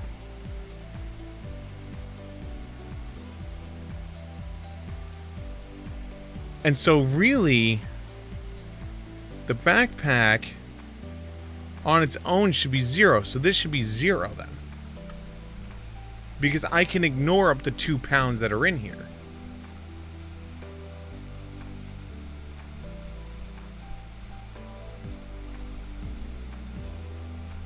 Because the bedroll is 1 light. Belt pouches are none. Chalk is none. Flint and steel is none. 50 feet of road, so that's 2 light. Week of the 2 weeks, so that's 4. Soap, the torches is 5, so that's 9, and the water skin is 1. So yeah, so their numbers off on that.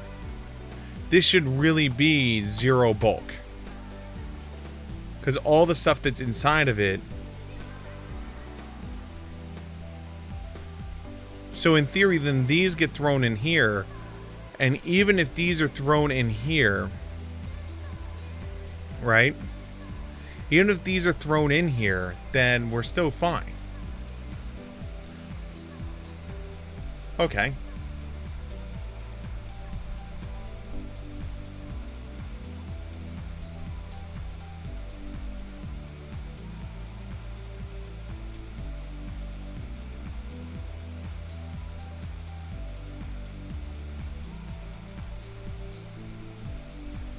All right, so we have 1 silver piece left, so let's get a bandolier so we can put our thieves' tools in it. And because we're wearing the bandolier, it costs no bulk. So now we have 1 silver piece left.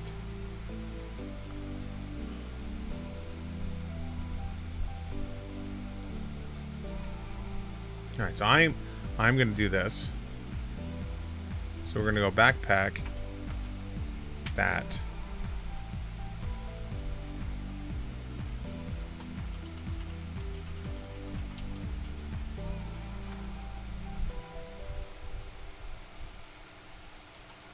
There we go. Because that makes it a little bit easier to read. Because then we can do this. The basic crafters we can put as in backpack.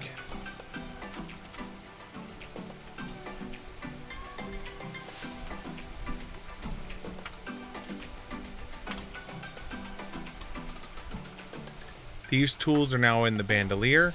The artisan tools are going to be in the backpack. No, that's 2 bulk. First 2 bulk is ignored if it's in the backpack. Every other bulk counts. So if we put this in the backpack, follow me here, boys and girls.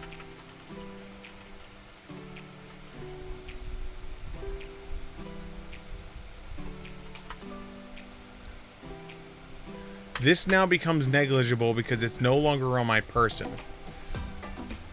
So now this isn't the backpack. So now we have 2B, 5L in the bag. Light bulk does not count as a bulk until you hit 10 bulk. So we technically have 6 bulk in the bag because we have the basic crafter's book in there also. So let's mark that. So technically speaking, our backpack is holding 2 bulk with our artisan tools, 5 light from the regular equipment, so we are not over. So even if we are over, let's say if we want to count it as being over, then we are at 7. The bandolier eats the light on the thieves' tools. The backpack is eating the light of basic crafters. So there we go. So we are way under now. Welcome to reading your rules and finding out how to make things work better for you. So there we go. We have 1 silver piece left. I doubt there's anything else we want to buy for 1 silver piece. Let's just buy a grappling hook.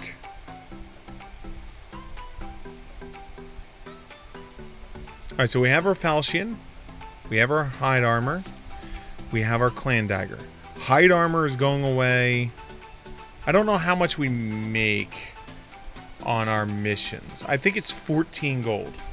I think a first level mission is 14 gold. Not counting day job checks and stuff like that.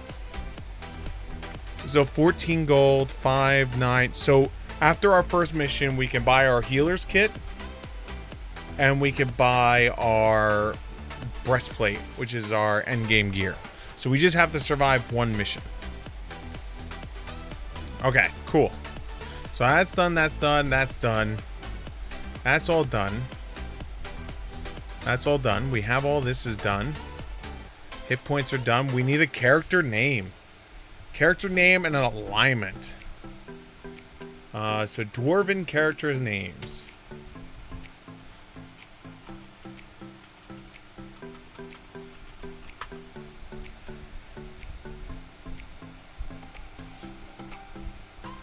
Let's see here.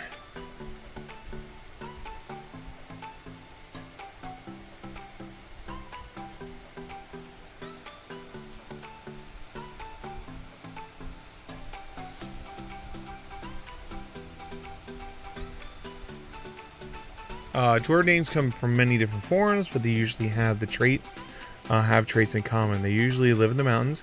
They usually have an affinity for mining gems and metalwork, and they usually have big beards that short stature. Names tend to be similar, and the names in this generator generally fit than most dwarven lores, though depending on the story you write, the book you read, or the game you play, some names will fit in better than others. To start, simply click the button below. Boom. Okay, let's generate some...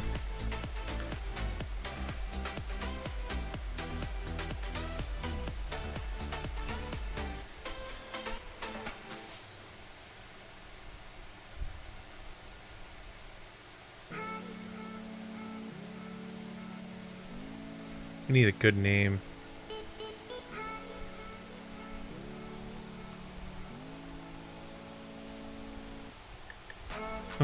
Big sword.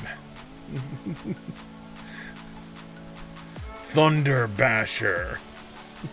That's close to one of my PFS 1 characters' names, where he was Ergnoth Thunder Smash. He was a dwarven monk that was built to just punch and break people.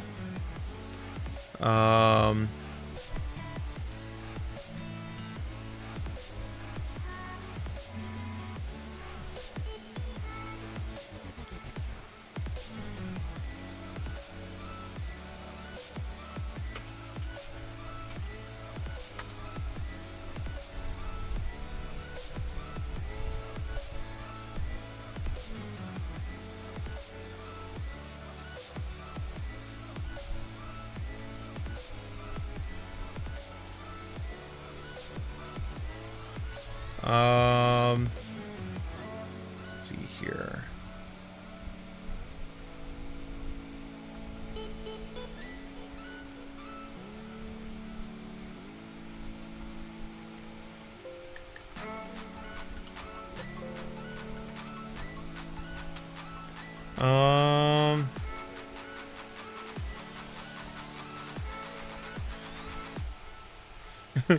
The boat murderer.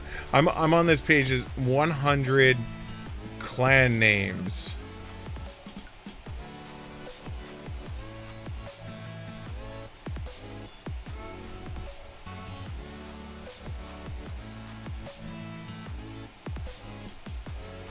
Boat murderer. Names is the one part. Like, I could build characters all day long, but like when it comes to like names,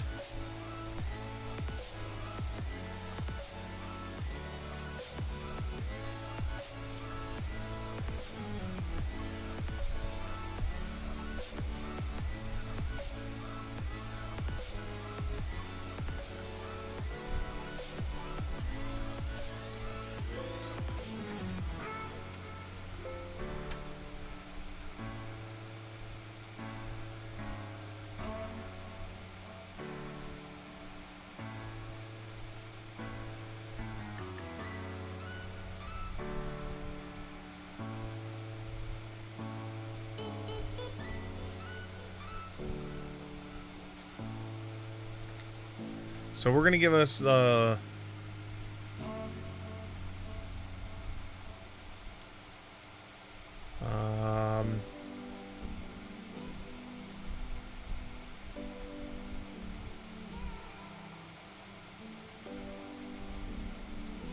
dwarven surnames. I have quite a few listed below, but I was wondering.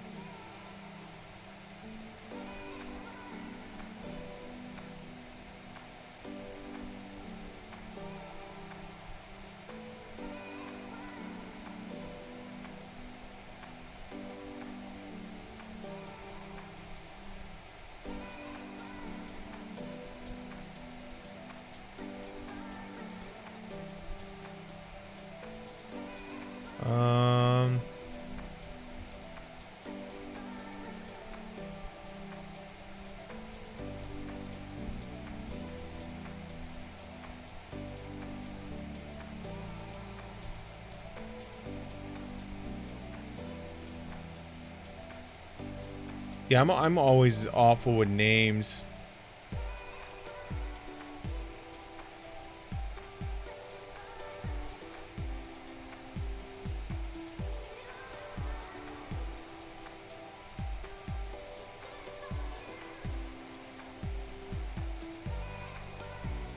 So my character's main thing is he started his life as working in the forge.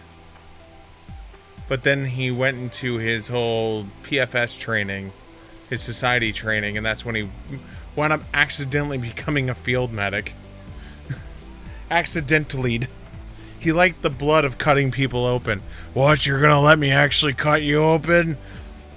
I've never had anyone willingly let me cut them open before.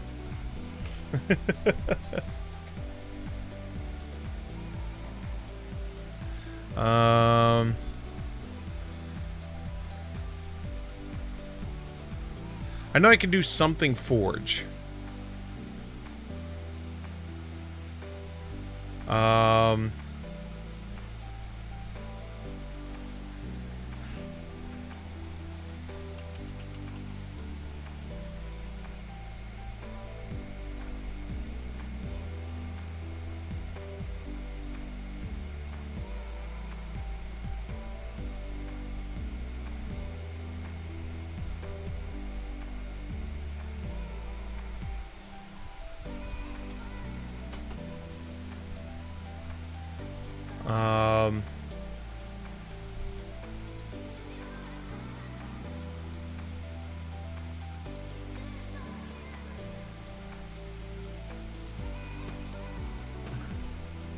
So I need a first name. We're gonna do Dwarven let's see what Pathfinder's wiki tells me are good at names for the dwarves. Give me some good names. Wow, those are some names. We're not going to use any of those. Nope. Not going to use any of those.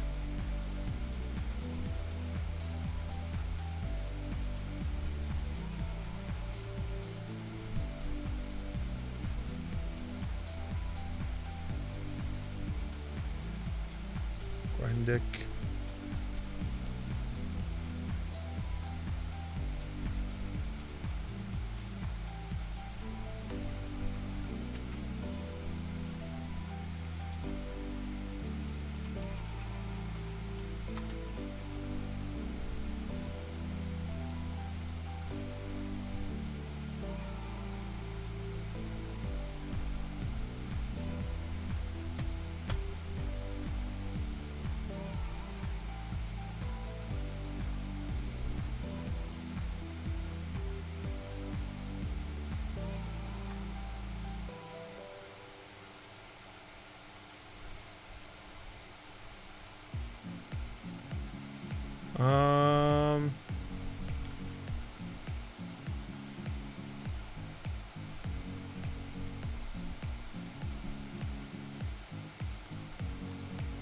Yeah, all right, that works.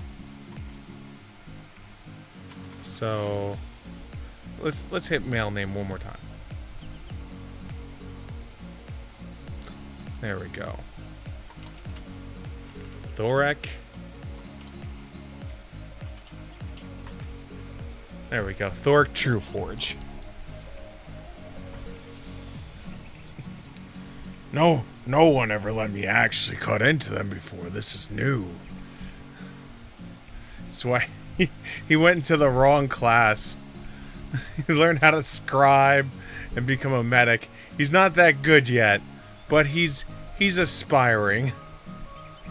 The fact that I would have to roll a 13 or higher to battle medicine, you know what? If there is no one else available, I'm your man. Alright, so we have our large falchion. There we go. We have our clan dagger that we got for free. We got our armor that is on. And that is 2. Because it's 2 and 3, so 5. This will eventually become 4 and 1 when we flip it with the equipment. So when we are fighting in combat, our AC will be 15. Holy shit. Thank God we have a shitload of AC, hit points, though. Now, the only thing I might do with this down the road is, don't get me wrong, this is a shitload of damage, is I could switch this to Spirit Forge and then do him as a Spirit-born Dwarven crafter, which I think would be kind of cool. Which, if that was the case, what I would wind up doing is I would wind up taking the 1 point out of Intimidation and move it over to Occultism. Just because it would make sense for storyline purposes. Because that's a different part of Barbarian, is what you could do. Is you could go and, where is it at? Under Instincts, instead of doing, Giant, I could do Spirit, which would be interesting. But the difference is it would do way less damage. So right now I have a D12 weapon. I could just, grab another D12 weapon.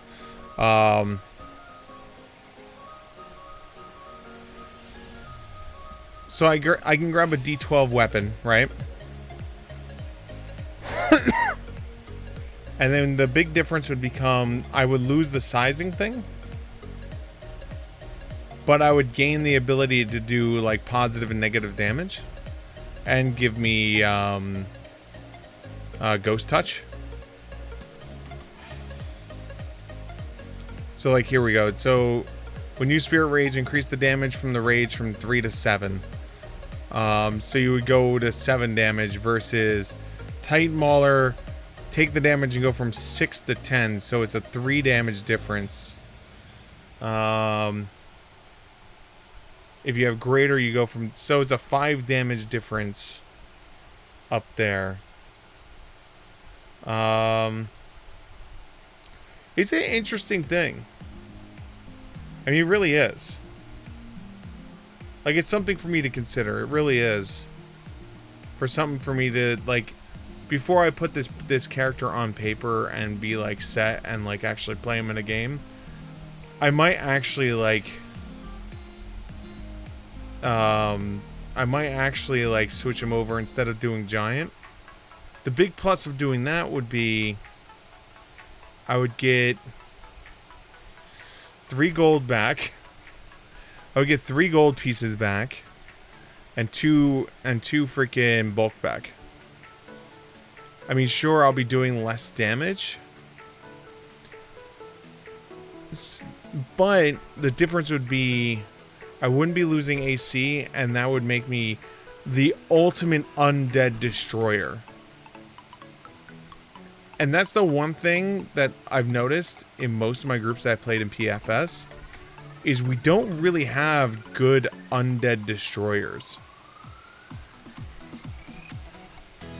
So it might actually be worth it to, like, switch it over and then just turn myself to Thoric Spirit Forge. And then just be like, you know, this is what my clan has always done. We deal with this shit.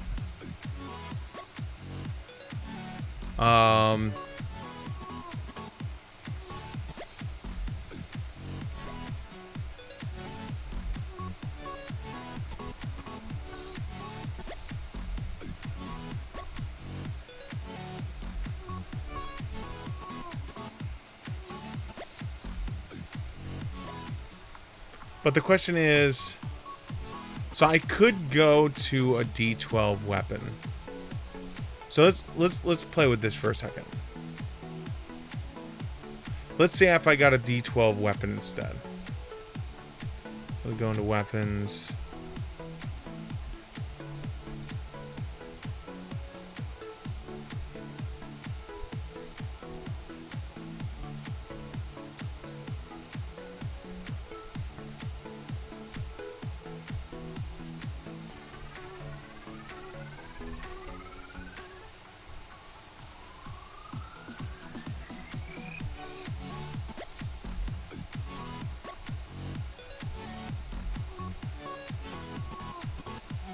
So my D12 items would be...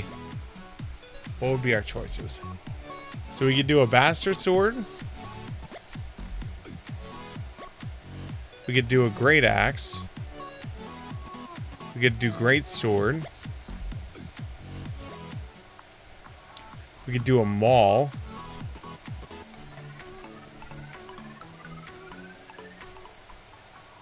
We could do Dwarven War Axe, but the problem is if I do Dwarven War Axe...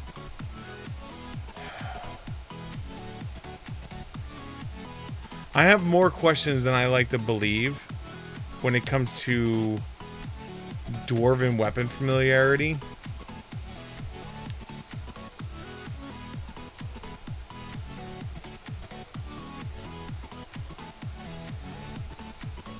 So it's like... So Dwarven weapon familiarity says your kin is instilled in affinity for hard weapons. You prefer these in more elegant arms. You can train with the battle axe, pickaxe, and warhammer. You also gain access to all uncommon dwarf weapons. And for the purpose of determining your proficiency, martial dwarf weapons are simple weapons, and advanced dwarven weapons are martial weapons. But with that being the case, would you still need dwarven weapon expertise?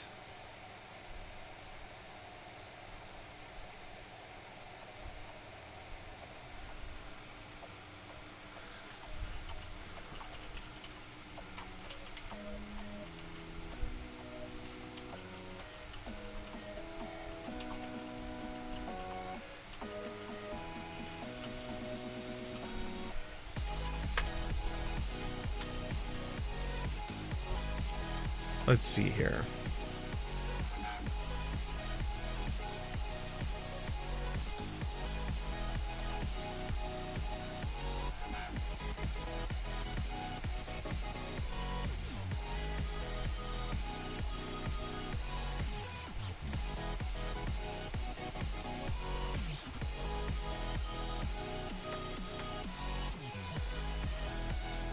If you took Dwarven Weapon Familiarity and don't already get a better proficiency from your class, you want this so you can...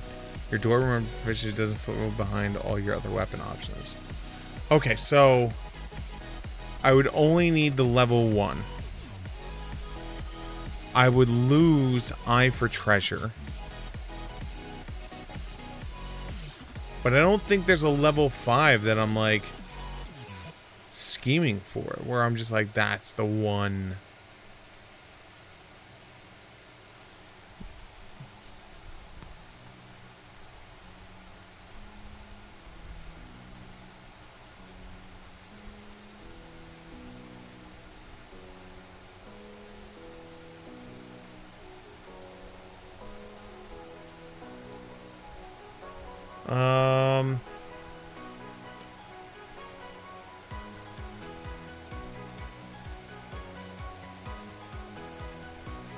So let's see here. So that would be...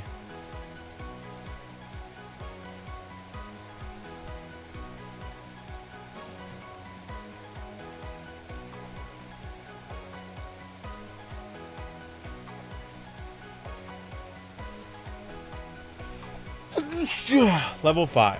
Alright, so level 5 would be Clan Protector, which is whichever. Dwarven Reinforcements, which is I can use my craft skill to add a +1 to hardness, which is whichever. Dwarven Weapon Cunning.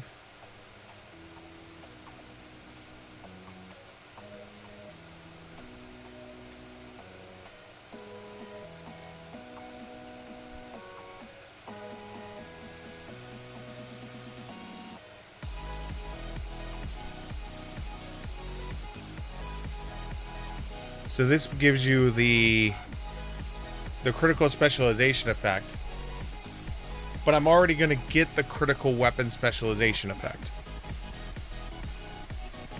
What is Axe's critical weapon specialization anyway?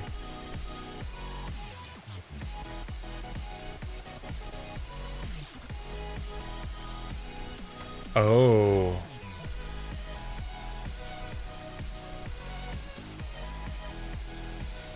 Yeah, we might switch this up.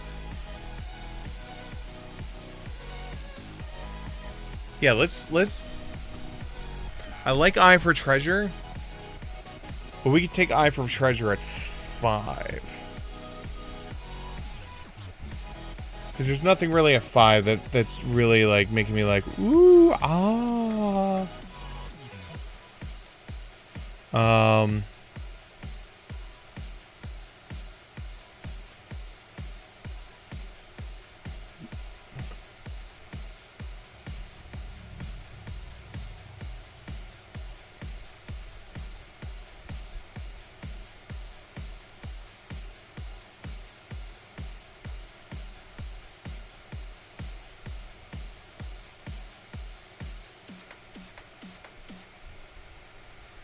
I mean, we would literally be just taking this 1 feat just so I can, like... We'd be taking this 1 feat just so...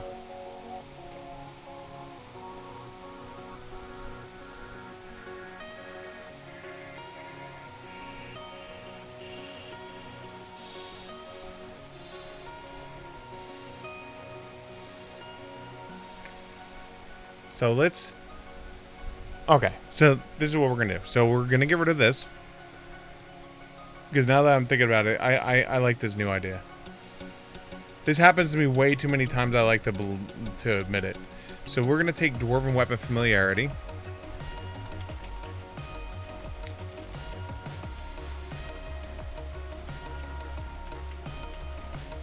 Even though I'm spelling it completely wrong. This is going to go away. It's still going to say... This is going to become an 8 because this is going to become... +2, 3, and raging.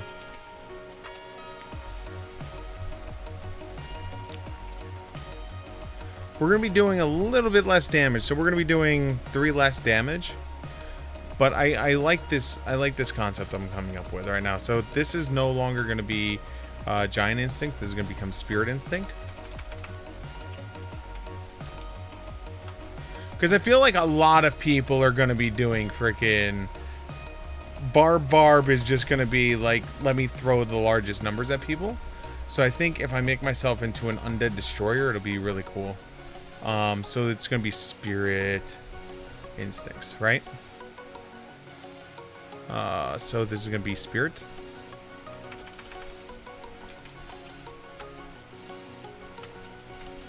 Instinct. This is going to become something else.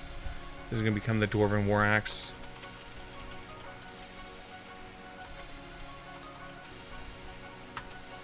Dwarven War Axe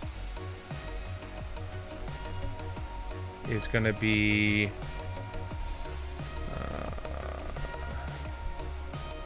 2 bulk. So it's half the bulk. And it is a lot less gold. So now we can get our healer's kit, which is 1. We'll get a bandolier with the healing kit.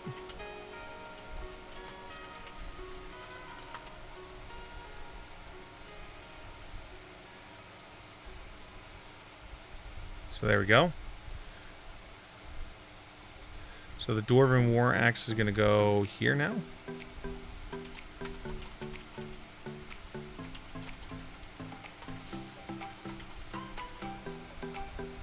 Dwarven War Axe has a shitload of things.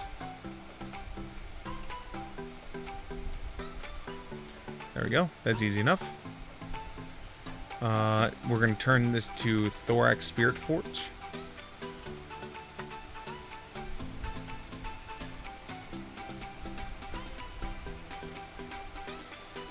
Everything else is going to stay the same. So we're going to move Intimidation to... technically, you know, we're going to leave it here. Because technically Spirit would be Religion.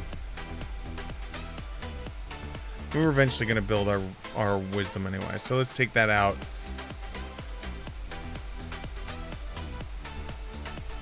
Not that I'm ever going to identify anytime soon, but... you know what? It is what it is. We're going to keep Sudden Charge. Unless there is a level 2 spirit thing, which I don't think there is. There is not.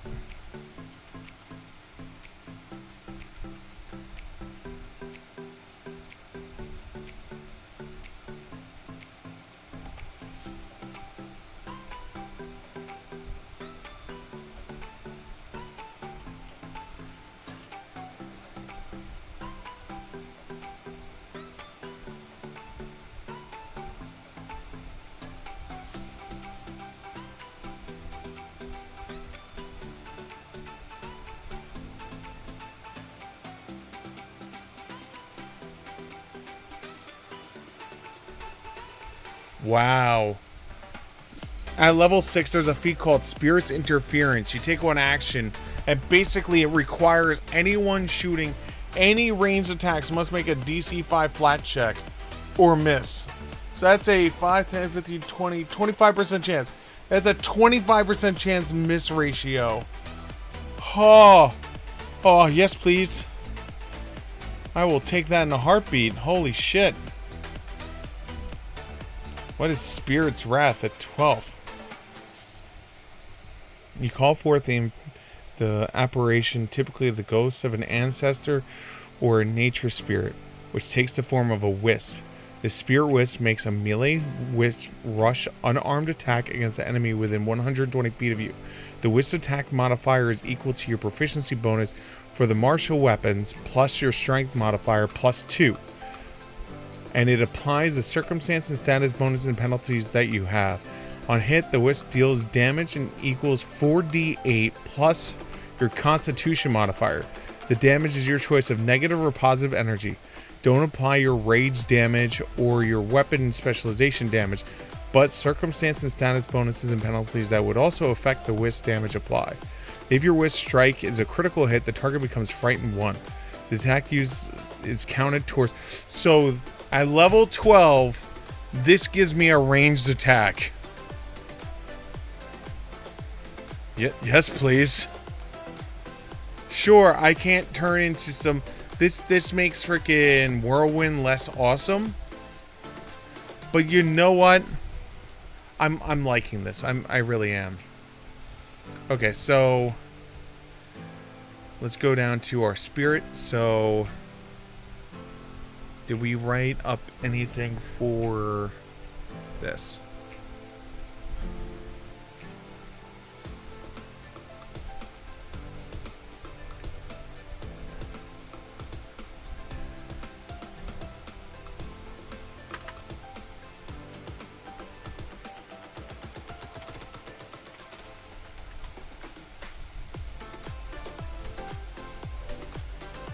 All right, this...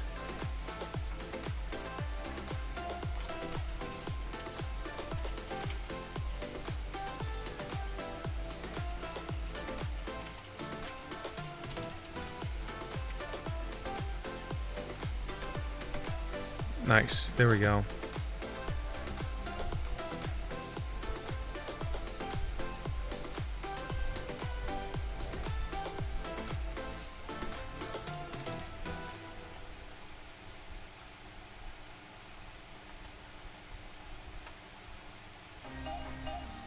Okay, there we go. So now we have its plus 2 damage, can choose to be 3, and be negative or positive damage. When eventually what'll happen is that will go up to 7 when we get our specialization ability, and then 13 when we get our greater weapon specialization. So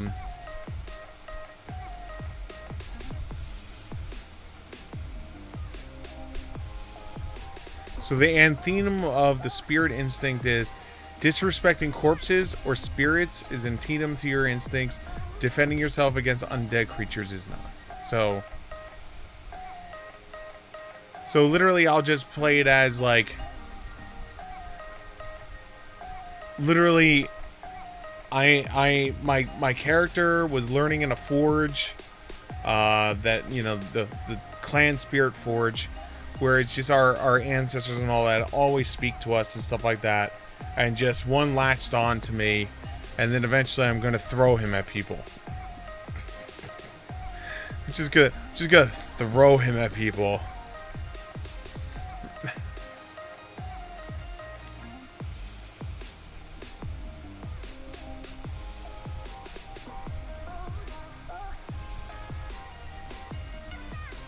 But that's not bad. So we still have a D12 weapon. But what this also opens up, if I need to be more tanky, I can use an action to go, you know, freehand release the Dwarven Axe, pull the clan dagger, and then have it as a parry tool.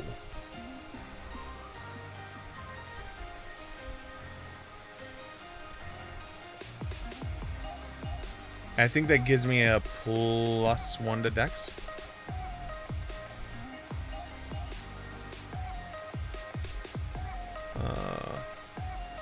While wielding this weapon, if you're proficient with it or trained or better, you can spend an interaction icon to give you a +1. So there you go.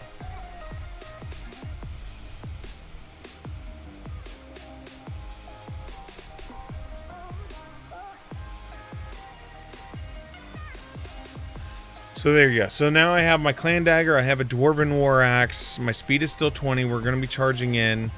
We have our dark vision. We are now Thorak.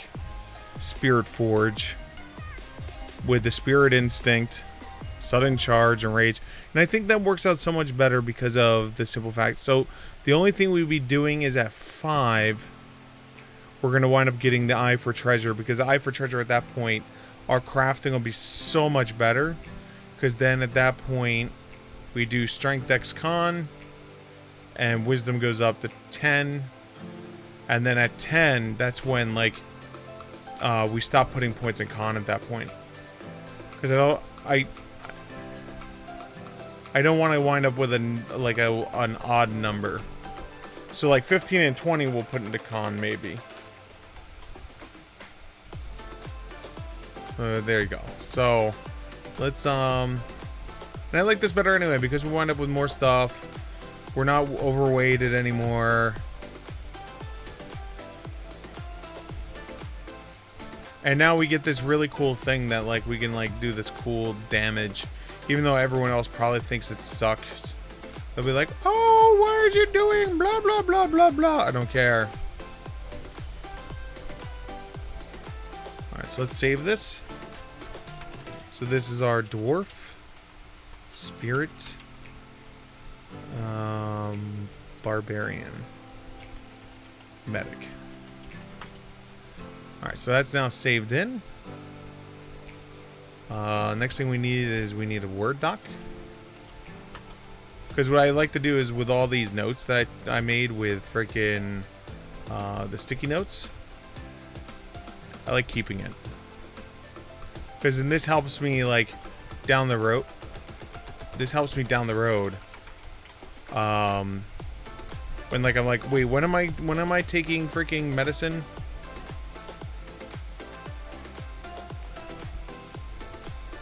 Oh shit. No space, please. There we go. Very good. Alright, that's our first one. So we can close this now. Where's our second one? This is our second one, which is all of our stats. Boo. Boo. No space.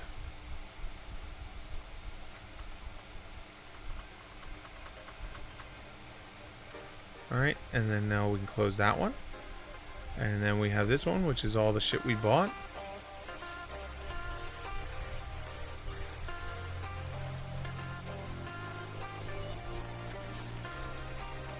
So we're still going to, now, after our first mission, we are definitely getting,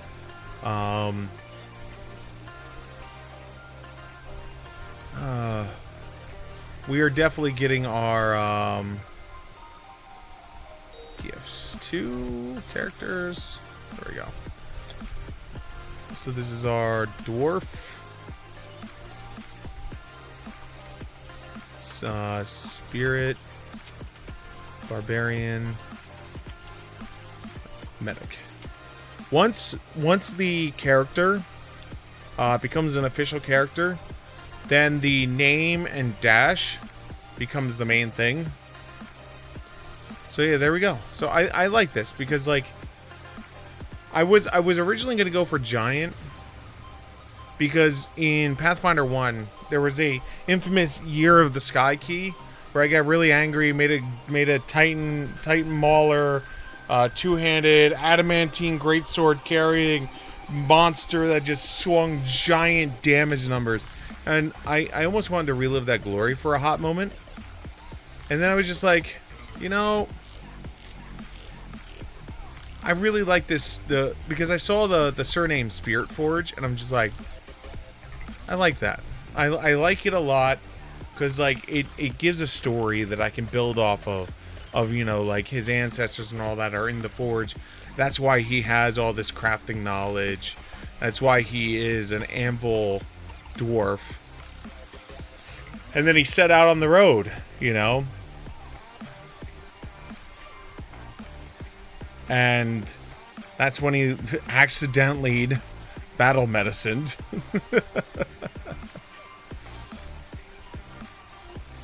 completely changed that whole thing. But like sudden charge is still going to do the same thing. So overall, Where things are going to become different is I'm losing 5 damage per strike. But I'm now, instead of it just doing flat damage, I'm now able to do negative and positive.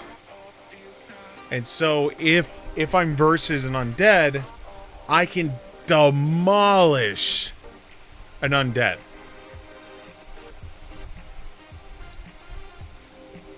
The only caveat will be is like if they take no damage from one or the other. You know, because then I'll have to like be like, all right, we're just gonna do the flat damage at that point. And that's where my damage will be like down a little bit at that point.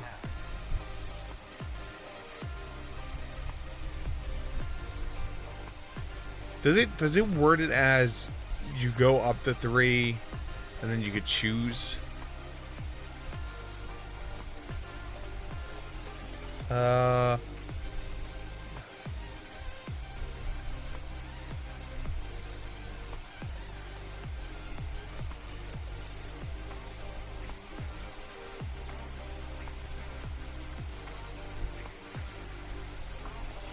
But now we still have our sweep. So we still have sweep. We don't have forceful anymore. So yeah, whirlwind is now off the table. So we're not going to do the whirlwind build anymore. I like the concept of it. I might do it a different time, but not this time.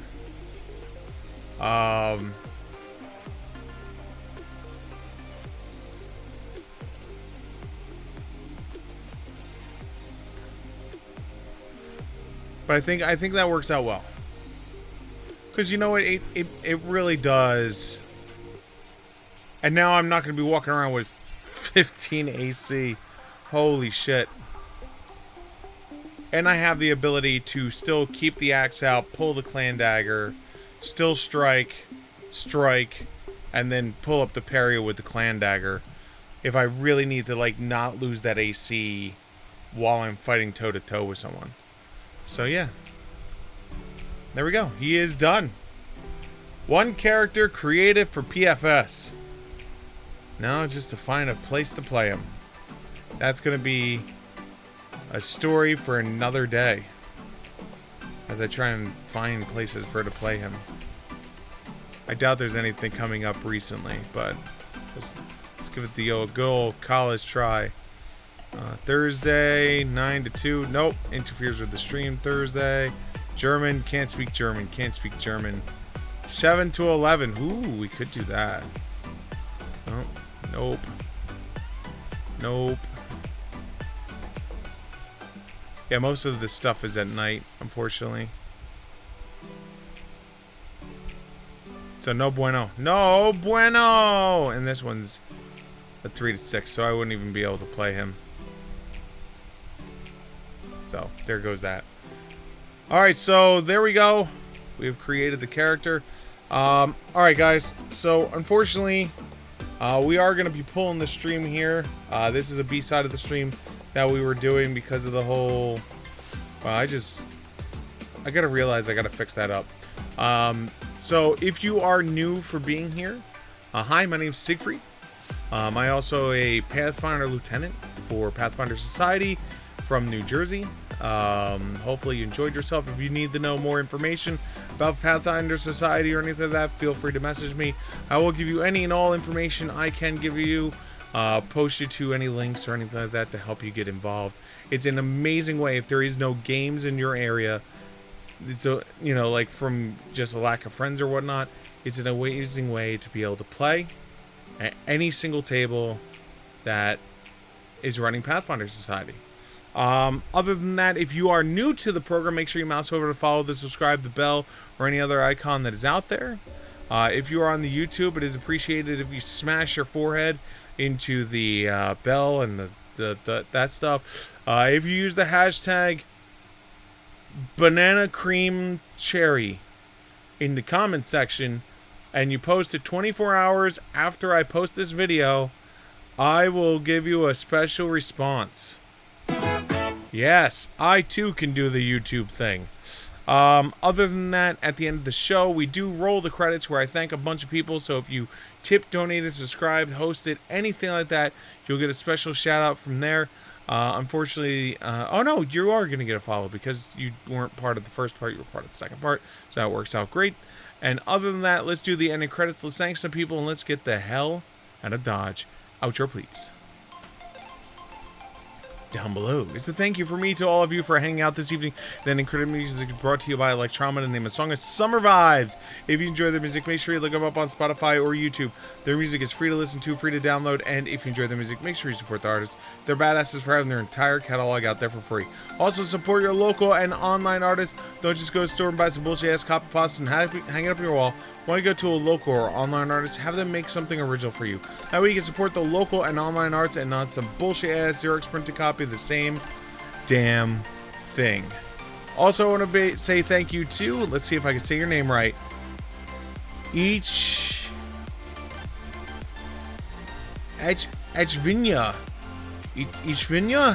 I hope I'm saying your name right. I do apologize if I'm not. Thank you so much for the follow today. It's really appreciated. We also have a big shout out to It's Chile and Alex, Tremblay Live for Daniel 7, Alexander Steele, and Bluga Mom. Thank you guys so much for the host. It is truly appreciated. And this is for all you guys this evening. Shouty, you the best. You the best. And finally, a big shout out to the Bully Free Twitch Network. The Bully Free Twitch Network is channels much like my own where you can go enjoy yourself and not have to ask goblins during your fun because I said they have fun. If those are channels that you enjoy, make sure you look for the hashtag BullyFreeTwitch on Twitter. Give some love. Tell them I sent you. But guys, if you're going to bed much like me, sleep well and sweet dreams. But if you're planning to stay up and play some more games, whether it's League of Legends, Dota, World of Warcraft, Final Fantasy, Pokemon, or any other games that are out there, have fun. Because at the end of the day, it's a game. And that's what it's all about, is having fun. And with that, I'm going to bring episode 1083, Part B, Pathfinder 2nd Edition Character Creation for PFS, to a close. Thank you guys so much for spending some of your time here with me. Really hope to see you tomorrow night. We go live with some more Fall Guys, hopefully. Until then, guys, have a great rest of your evening. Good night, everyone. Button.